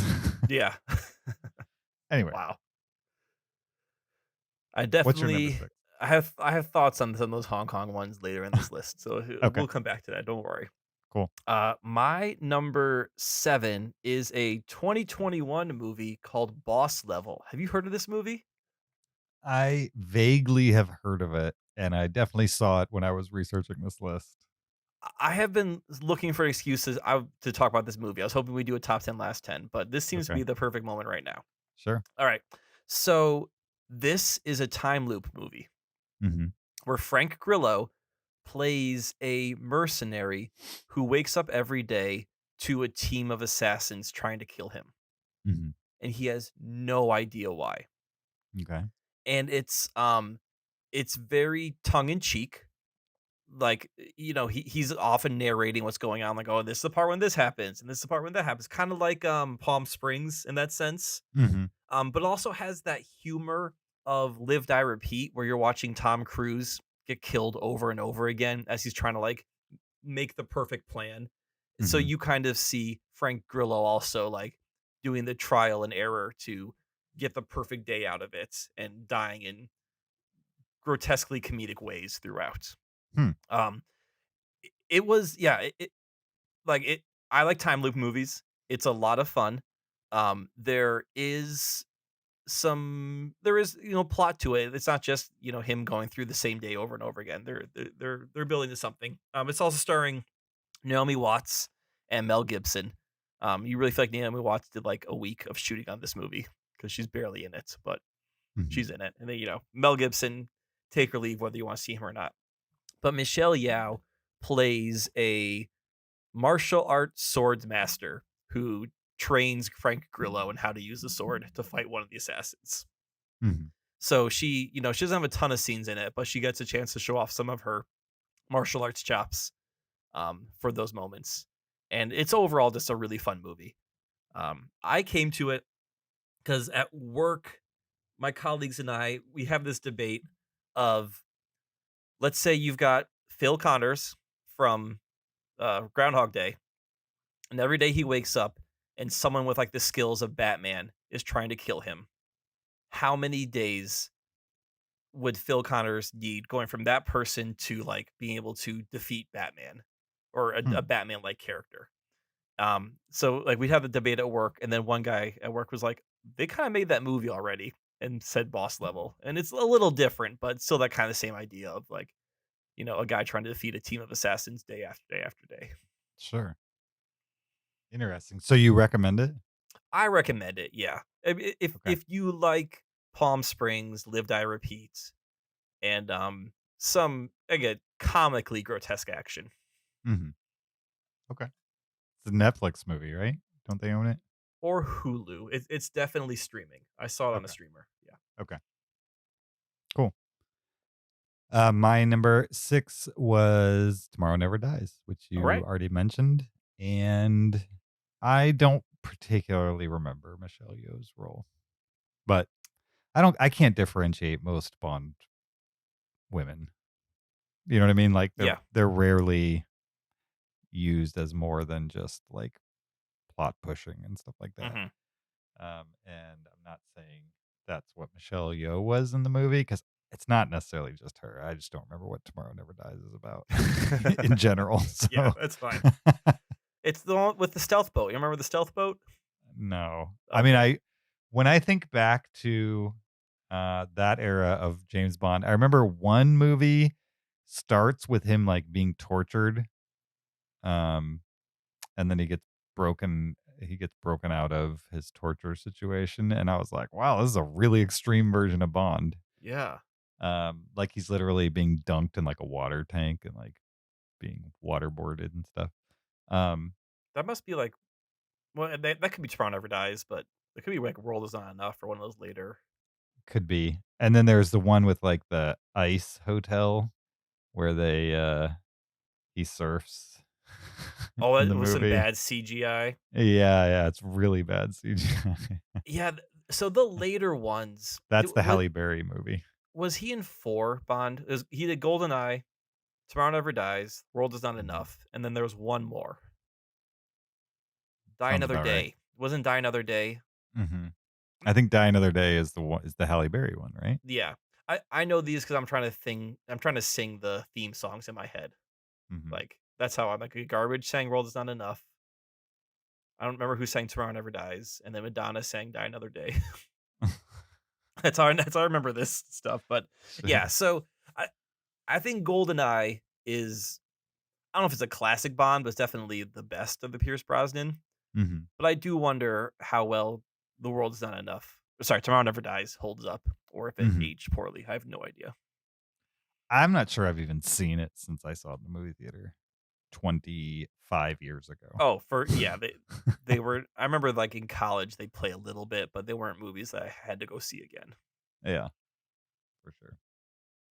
What's your number 6? My number 6 is Crazy Rich Asians from 2018. And for me, this was kind of Michelle Yeoh's return to the screen. I kind of look at the movies she was doing, and there was definitely a gap, at least in what I've seen, from probably a 10-year gap from Mhm. 2007 until this movie. And in this one, she plays the mother of um the groom to be, Mhm. and she's she's kind of playing like the mother in Everything Everywhere All at Once without having the successful life behind it, but still Mhm. sort of or maybe she's more playing the father from Everything Everywhere All at Once Mhm. in Crazy Rich Asians, where she doesn't approve of her husband's wife to be, and runs a very strict family and has all the aunties and all that. And I Mhm. just remember uh, liking this movie a lot, liking the fact that it's was told with a predominantly Asian cast, and then seeing Michelle Yeoh come back after, again, for me was had been 10 years since I had seen her in a movie, Mhm. so it was great to see her on screen again and to show some of her acting chops. Yeah, it's a good one for sure. My number 5 is actually 2 movies, so I cheated a little bit, but it's only because Okay, I don't remember the difference between these 2 movies. okay, It's Police Story 3: Super Cop and Super Cop 2, which okay. are Jackie Chan movies Yep. in which their Super Cop 2 isn't actually Police Story 2. So Police Story 3 is like a police story, Yep. which in Japan is also referred to as My Story. Oh, really? In Japan, but And so in Hong Sup- Kong, it's Police Story. here in the United States, it's Police Story. No, in the United States, it's Super Cop. It's interchangeable. Really? Okay. Okay. Yeah. It's really annoying that they didn't just release the same movies in the same sequence with I the same general name, because Super agree. Cop Yeah. or Police Story, I think, would have been fine here. Um, Well, they've and already made then Police Story, so they can't call it Police Story. They gotta call it Police Story 3. right, but Super Cop 2, from what I understand, over there and over here is called Super Cop 2, but Jackie Chan's not even in it. No, It's it's a just her. spin-off Yep. starring Michelle Yeoh. So, but it's from a plot perspective, I've seen all the Police Story movie, quote unquote Police Story movies. I've seen Super Cop 2, and I enjoy them, and I couldn't tell you the difference between any of them. They're all Yeah. just like plot for the point of just moving from one action sequence to another. They're set piece excuses. Yeah. It also doesn't help that these were also two of the selections off my rave martial arts VHS tape. So a lot of like the action sequences I assume are from one, but probably from the other. Yep. My number 5. Good pick. Good pick. My number 5 is Sunshine, the Danny Boyle movie. And this is the last movie I saw Michelle Yeoh in for a decade until we got to Crazy Rich Asians. I guess technically Guardians of the Galaxy came out before Crazy Rich Asians, so that, but just barely in that. Right. Yeah, I mean, I think Sunshine's a movie we've talked a lot about on this podcast. It's directed by Danny Boyle, written by Alex Garland, and it takes place in the near future, about a group of astronauts who need to restart the sun because the sun is dying. Mhm. And then before them went another expedition that failed. So they both need to complete the mission and find out why the other expedition failed. Michelle Yeoh is on the crew. I believe Cillian Murphy's also in this movie, Mhm. as well as Rose Byrne, Chris Evans. It doesn't have a huge cast because it mostly takes place on this one spaceship. And I don't remember her specifically in this movie, but I do remember liking this movie a lot, at least 2/3 of this movie, which a lot of people seem to like a lot. Mhm. And that's why I thought the middle was a good place for it, number 5. Nice. Didn't make my list just cuz I don't remember her in the movie. Like to me that movie is all about the concept. Yep. And who is it? David Oyelowo? Oyelio? Oh, Something like that. yes. Yeah, He's like the lead in it, but even he doesn't matter. It's more like what happens in the movie Right. matters to me. Yep. Like I barely remember the cast in the movie. It's more the concepts that I have memory of when it comes to Sunshine. He's not in that movie. I think Who is Cillian it? Murphy's the lead. Is he the lead? Yeah. All right. I believe you. My number 4, the previously mentioned Crazy Rich Asians, which I enjoyed. Thought it was fun. And yeah. I watched a couple like interviews with the cast of Everything All the Time All at Once, whatever it's called. Yeah. And did you hear Ki Hu Kwan say like he didn't act for like 20 years. Mhm, And yeah. it wasn't until he watched Crazy Rich Asians that he was like, "Oh, I think I want to act again," because evidently you can be Asian and be in movies now. You know what I mean? Like he had not necessarily forgotten, but like he had just assumed those roles would never be available to him, type of thing. And he was like, he saw a group of people that looked like him having fun doing whatever they wanted on the screen. Mhm. And that had never been an option in his brain until he saw that movie. I thought that was sweet. Yeah, I read that after Goonies, he just didn't want to play the roles that were being offered to like teenage male Asian actors. Mhm. He's like, Yeah. this is not what I want to do as an actor. I'm sure he could have worked, but Mhm. probably would have been doing like more short round style stuff, just as a teenager and as comic Mhm. relief and things like that. So yeah, so then he took this whole other path and yeah, right, like saw Crazy Rich Asians and like who would have thought that brought short round out of retirement or out of, acting retirements to come back and do this movie. And Sure. I mean, Yeah. that like it's a cliche, representation matters, but here's one great example where, a guy who thought he couldn't act anymore saw a movie and realized, oh, there is room in this world for me to be an actor still. Yeah. Not only that, but it's like he is so good in everything. Like at the beginning of the movie when they're trying to settle you into what's going on here, Hmm. his performance of like jumping between normal Wayman and Alpha Wayman, Oh yeah.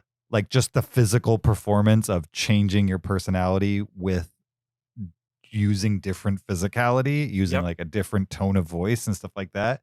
It works so well without having to be a visual trigger, like a special effect trigger that moves that character from one dimension to another. Hmm. You only get those special effects triggers when it happens to the Michelle Yeoh character.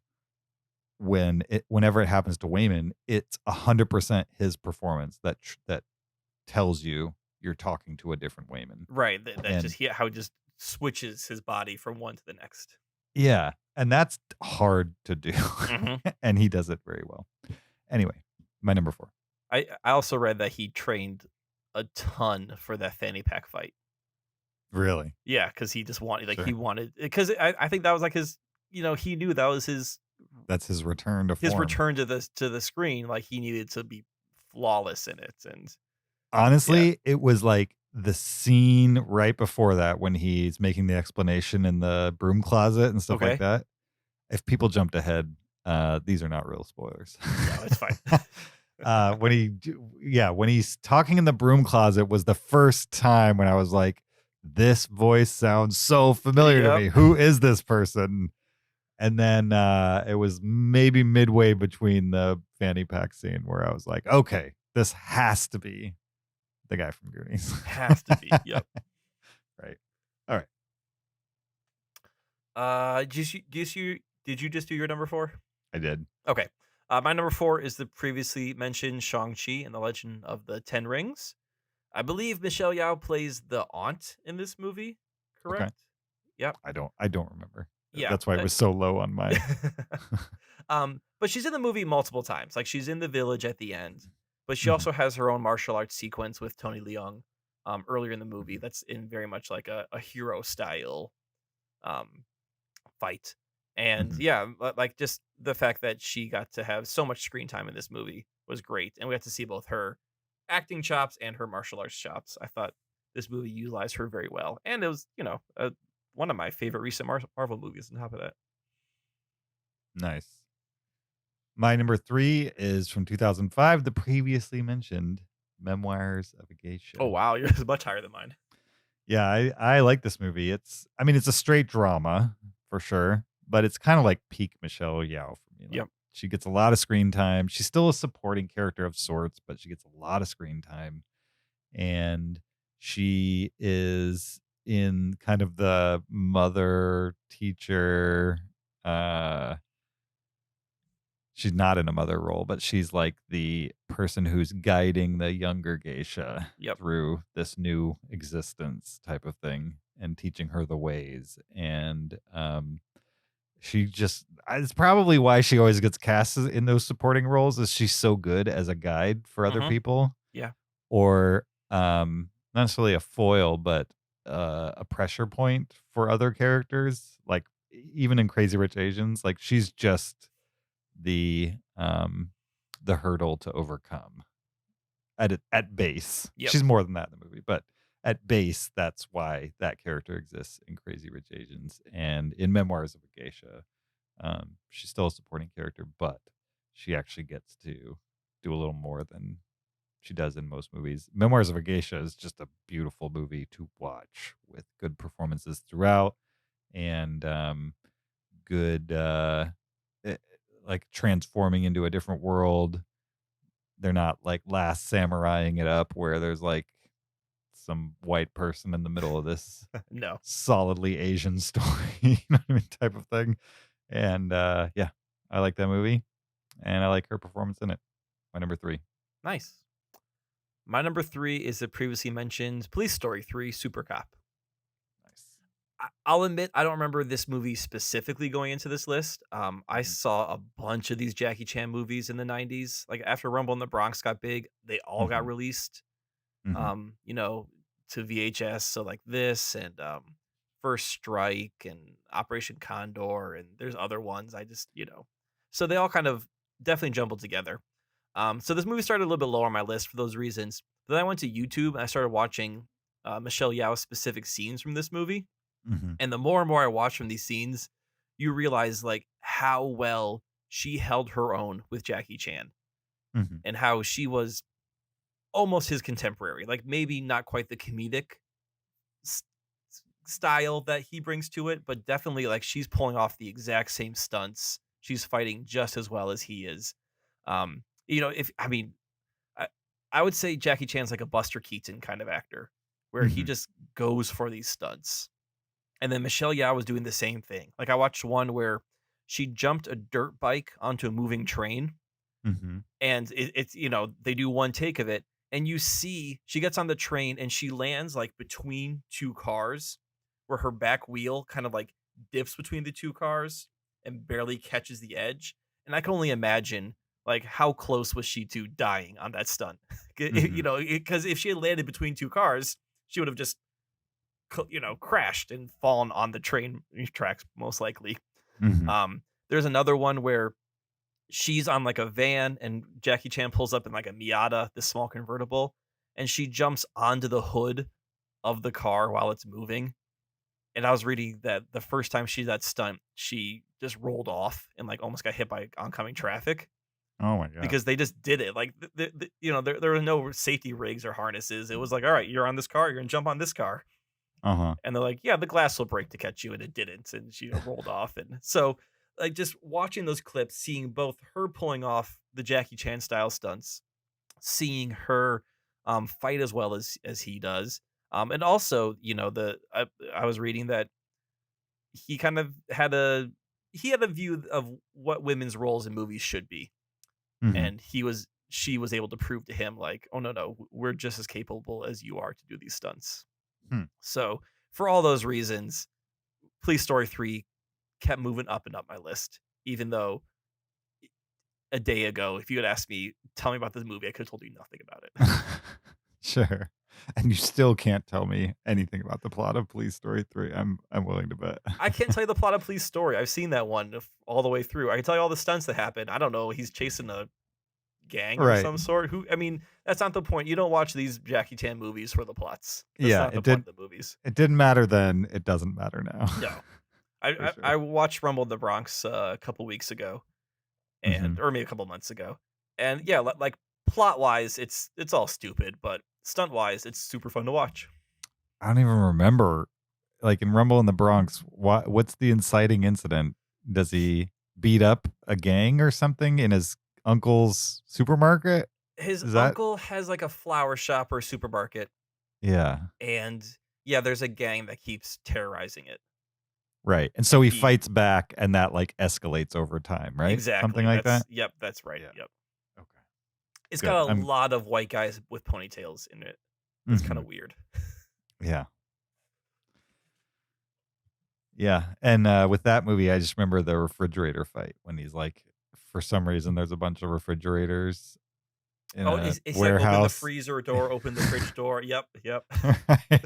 It's like, there's no reason why there's a bunch of refrigerators. They just is.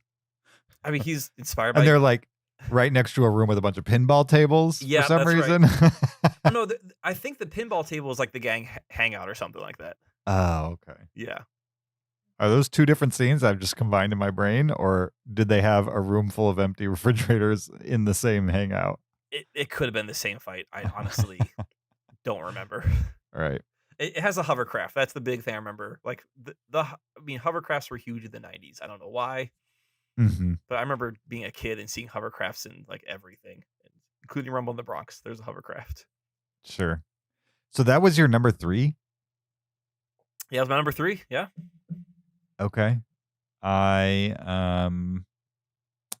I'm curious what order your 1 and 2 are because I I'm mean, pretty I'm sure we assuming have you the and I have the same same 1 and 2. we have the same 1 and 2. Yep. So we why don't we just just say that my number 2 is Crouching Tiger and my number 1 is Everything Everywhere? What's your ditto? number 1 and 2? I'm the Same. same. Yep, I'm the same. Perfect. Okay. We talked enough about Everything Everywhere. We got it. Yep. I think it's the most Michelle Yeoh movie I've ever seen. Yep.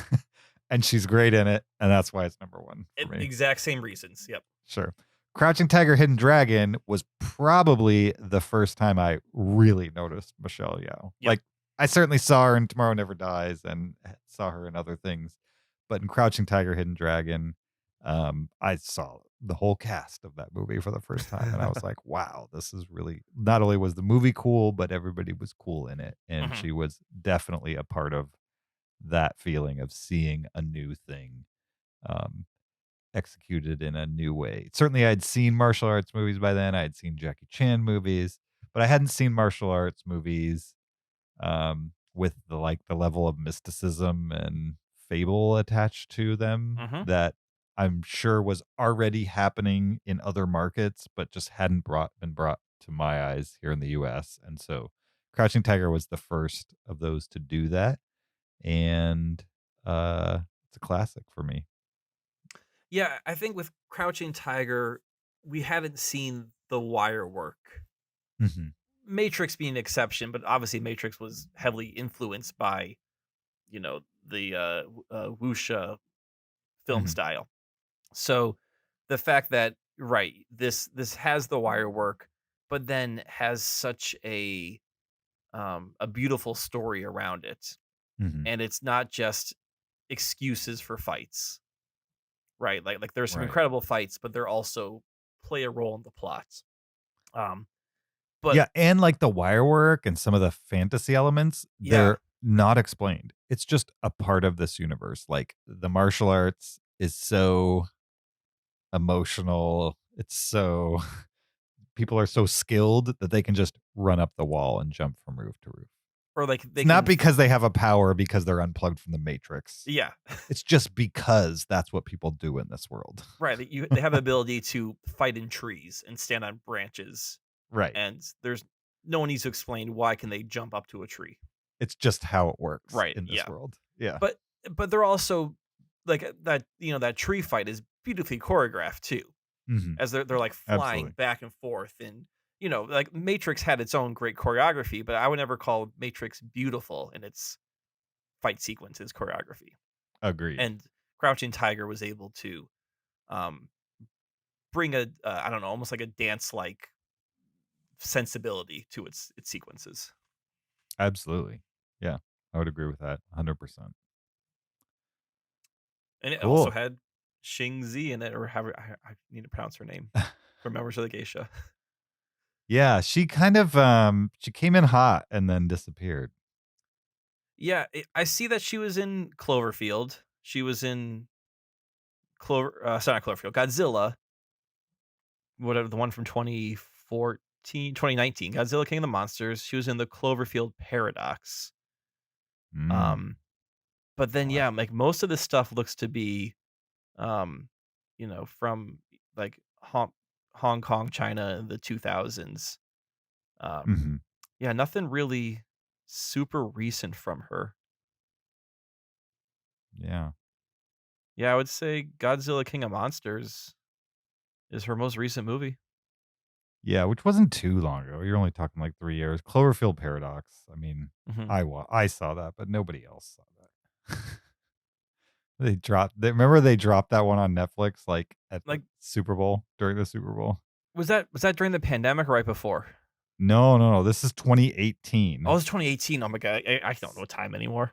So yeah, so 2 years before the pandemic, they're literally playing the Super Bowl, and then they're like, "Oh, there's this movie called The Cloverfield Oh, Paradox. I do. Yes. At the end of the game, it'll be live on Netflix for you to watch," and nobody even knew that they had filmed a new Cloverfield movie, Yep. basically.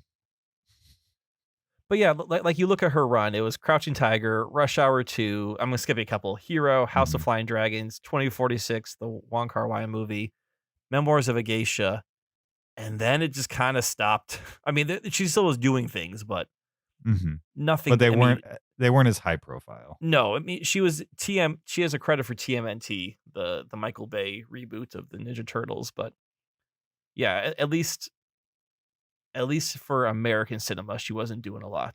But Yeah. looks It like she was wasn't still at even the least doing Michael it. Bay version. That's the 3D animated TMNT. Oh, you're right. Remember Oh, how they you're had right. like one movie? Yep. Which I actually like that movie. Like, I tolerate it. Okay. It's not my favorite movie for sure, but it's like way better than the Michael Bay version and not as good as the live action 90s versions. Somewhere in the middle. Zach has that logged as watching it on Friday, January 14th, 2011. What, TMNT? Yeah. All right. Are you like in Zach's account? How would you even know that? No, I'm on Letterboxd and it shows watched by friends. It tells you the date they watched it? Well, if they log it, it does. Yeah. Interesting. Yeah. Like if I click on you, this is. Yeah, you rewatched it on August 9th, 2014. You rewatched it. That doesn't surprise me.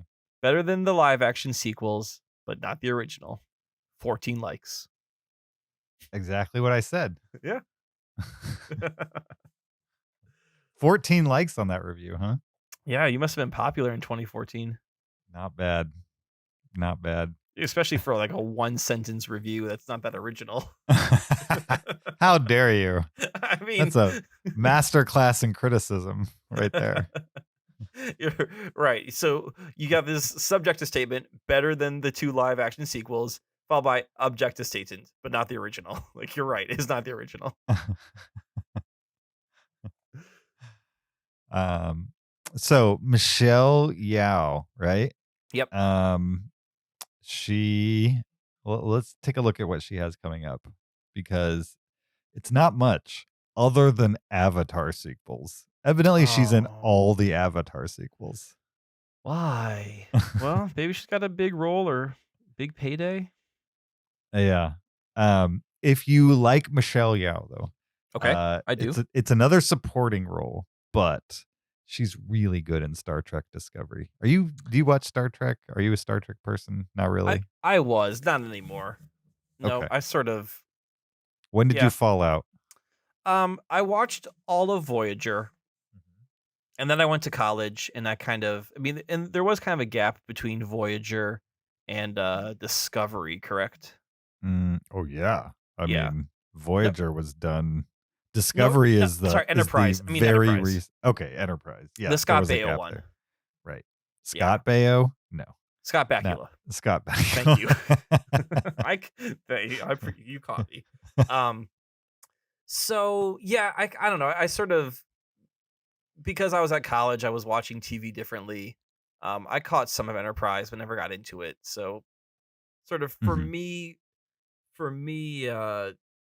Star Trek was a 90s thing between, Next Generation, DS9, and Voyager. And that's okay for me. Sure. Well, what Discovery has done is bring Star Trek into the cable era. Okay. I would say. I mean, even though we're not in the cable era, we're in the streaming era, which is where you watch Star Trek Discovery. You can Yeah. only see it on Paramount Plus. But it's instead of being 24 episodes of mostly Monster of the Week stuff, it's 10 episodes of one story arc over the course of a season. Oh, like they finally caught up. television shows. Yeah, they caught up to modern storytelling, I would say. And they did a lot of that with Deep Space Nine and a couple other series where they would have long runs with an arcing storyline, but they still kind of, the main plot line episode to episode was like Monster of the Week. They just gave you more threads to tie episodes together. Whereas Star Trek Discovery is like Breaking Bad. You got to watch it in order or else it will make no sense. Yep. But it's really good, and part of the reason why the first 2 seasons are really good is because Michelle Yeoh is the main antagonist in it, and antagonist! Wow. She kind of jumps back and forth from antagonist to protagonist throughout the series. It's hard to get a read on at any given moment whether she should be trusted or not, and it's I mean, if you wanted to start a new sci-fi show, I think that's a decent one for sure. Paramount Plus only though. Mm-hmm. Does that cost money? It does if you are the one paying for the account. Okay. So yes, So yes, it costs money. All right. it costs money. Maybe not Okay. you money, but it does cost But money. it does cost money. All right. I'll think about it. I'll think about it. I got a lot of streaming services already. I have Sure. a list of things I want to get through that I haven't even touched. So Season 2 of Star Trek Discovery is probably my favorite Star Trek thing ever. really. It's really good. Wow. Really good. Yeah. But anyway, cool. We did it, Kyle. We Another made it. episode. We in talk the about can. everything, everywhere, all at once. Sure, we did. We did all that. This is Thank a you short. This is a short episode for us. Only 2 hours. That's short. Yeah. Usually a Kyle James episode has much more tangents than this. Oh, okay. Well, I don't know what happened. We actually wanted to talk about the movie. I think that's what happened. I think that's probably what happened. I Yep. agree. Thank you for joining us for this episode 525 of the Cinereelists. We appreciate your listenership. Don't forget, you could always watch the video version of this podcast on YouTube. You could support us on Patreon at patreon.com/Cinereelists. Leave us an Apple Podcast reviews. We appreciate those. Or send us an email to heyguys@cinereelists.com. Ask a comment, a question, a list suggestion, a movie suggestion, any of those kinds of things we accept via email. If you send us one this week, we will be discussing it probably on the next episode. And you could also follow us on social media on Twitter, Facebook, Instagram, or TikTok. And you could follow me on my personal Twitter or Letterboxd account at YoJRB. You can find me on Letterboxd at PewterSKB. Next week, we will be discussing the art film Sonic the Hedgehog 2. So if you want to get on a little pre-watch, I believe it's out in theaters now. Mm-hmm. And you have this week to watch it. And hold on to your butts because it's going to be a discussion for sure. Hold on to your tails. We gotta, yeah. You're right. Hold on to your tails. I get it. What should we pair with that? Should we just do top 10 video games? Just forget movies and talk video games? We could just do top 10 video games. Could we do top 10 video game adaptations? Already been done. It's already been done. Okay. Mhm. Can I might we not. do? You weren't on that episode, but we did it. Can we do top 10 animated live action crossover? I mean, we could, but we're all gonna have the same answer. We're all gonna have Roger Rabbit. You're right. Okay. Right. I'm not saying we can't do that, but it's pretty predictable. Yep. I mean, yeah. I guess we could just do top 10 video games. Do I mean, I know it's not movie related, but we never talk video games. And I feel like between me, you, and Zach, we're going to have totally separate lists if we do top 10 video games. We're definitely playing, different video games from different eras. Right. Yeah. And we're going to try to get a guest for next week. Mm-hmm. He'll be a totally different era as well. Yeah. I think it could be interesting. All right. Okay. Well, yeah. maybe we'll do that. We'll unless we come up with something better. Let's float it. I Okay. think that actually could be kind of fun. Because, right, we don't talk about video games, but we've all played video games. Sure. Yeah. In varying levels. No pun intended. Yeah. And so I'm curious what levels we'll all go to.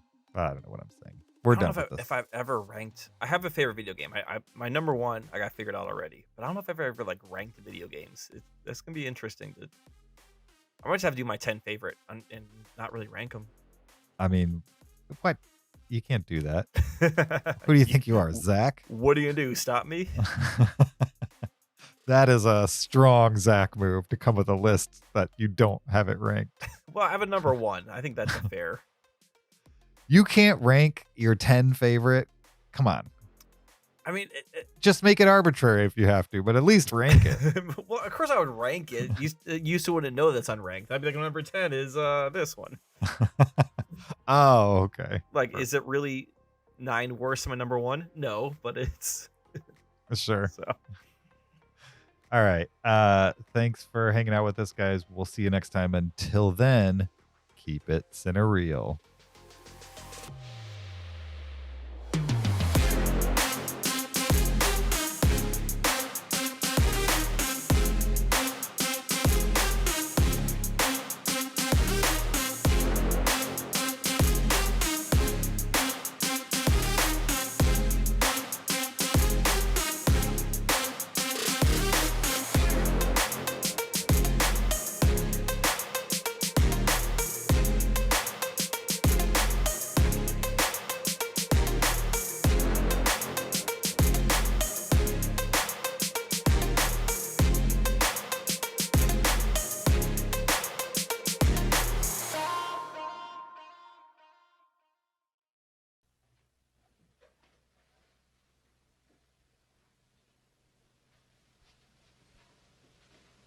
You're still here?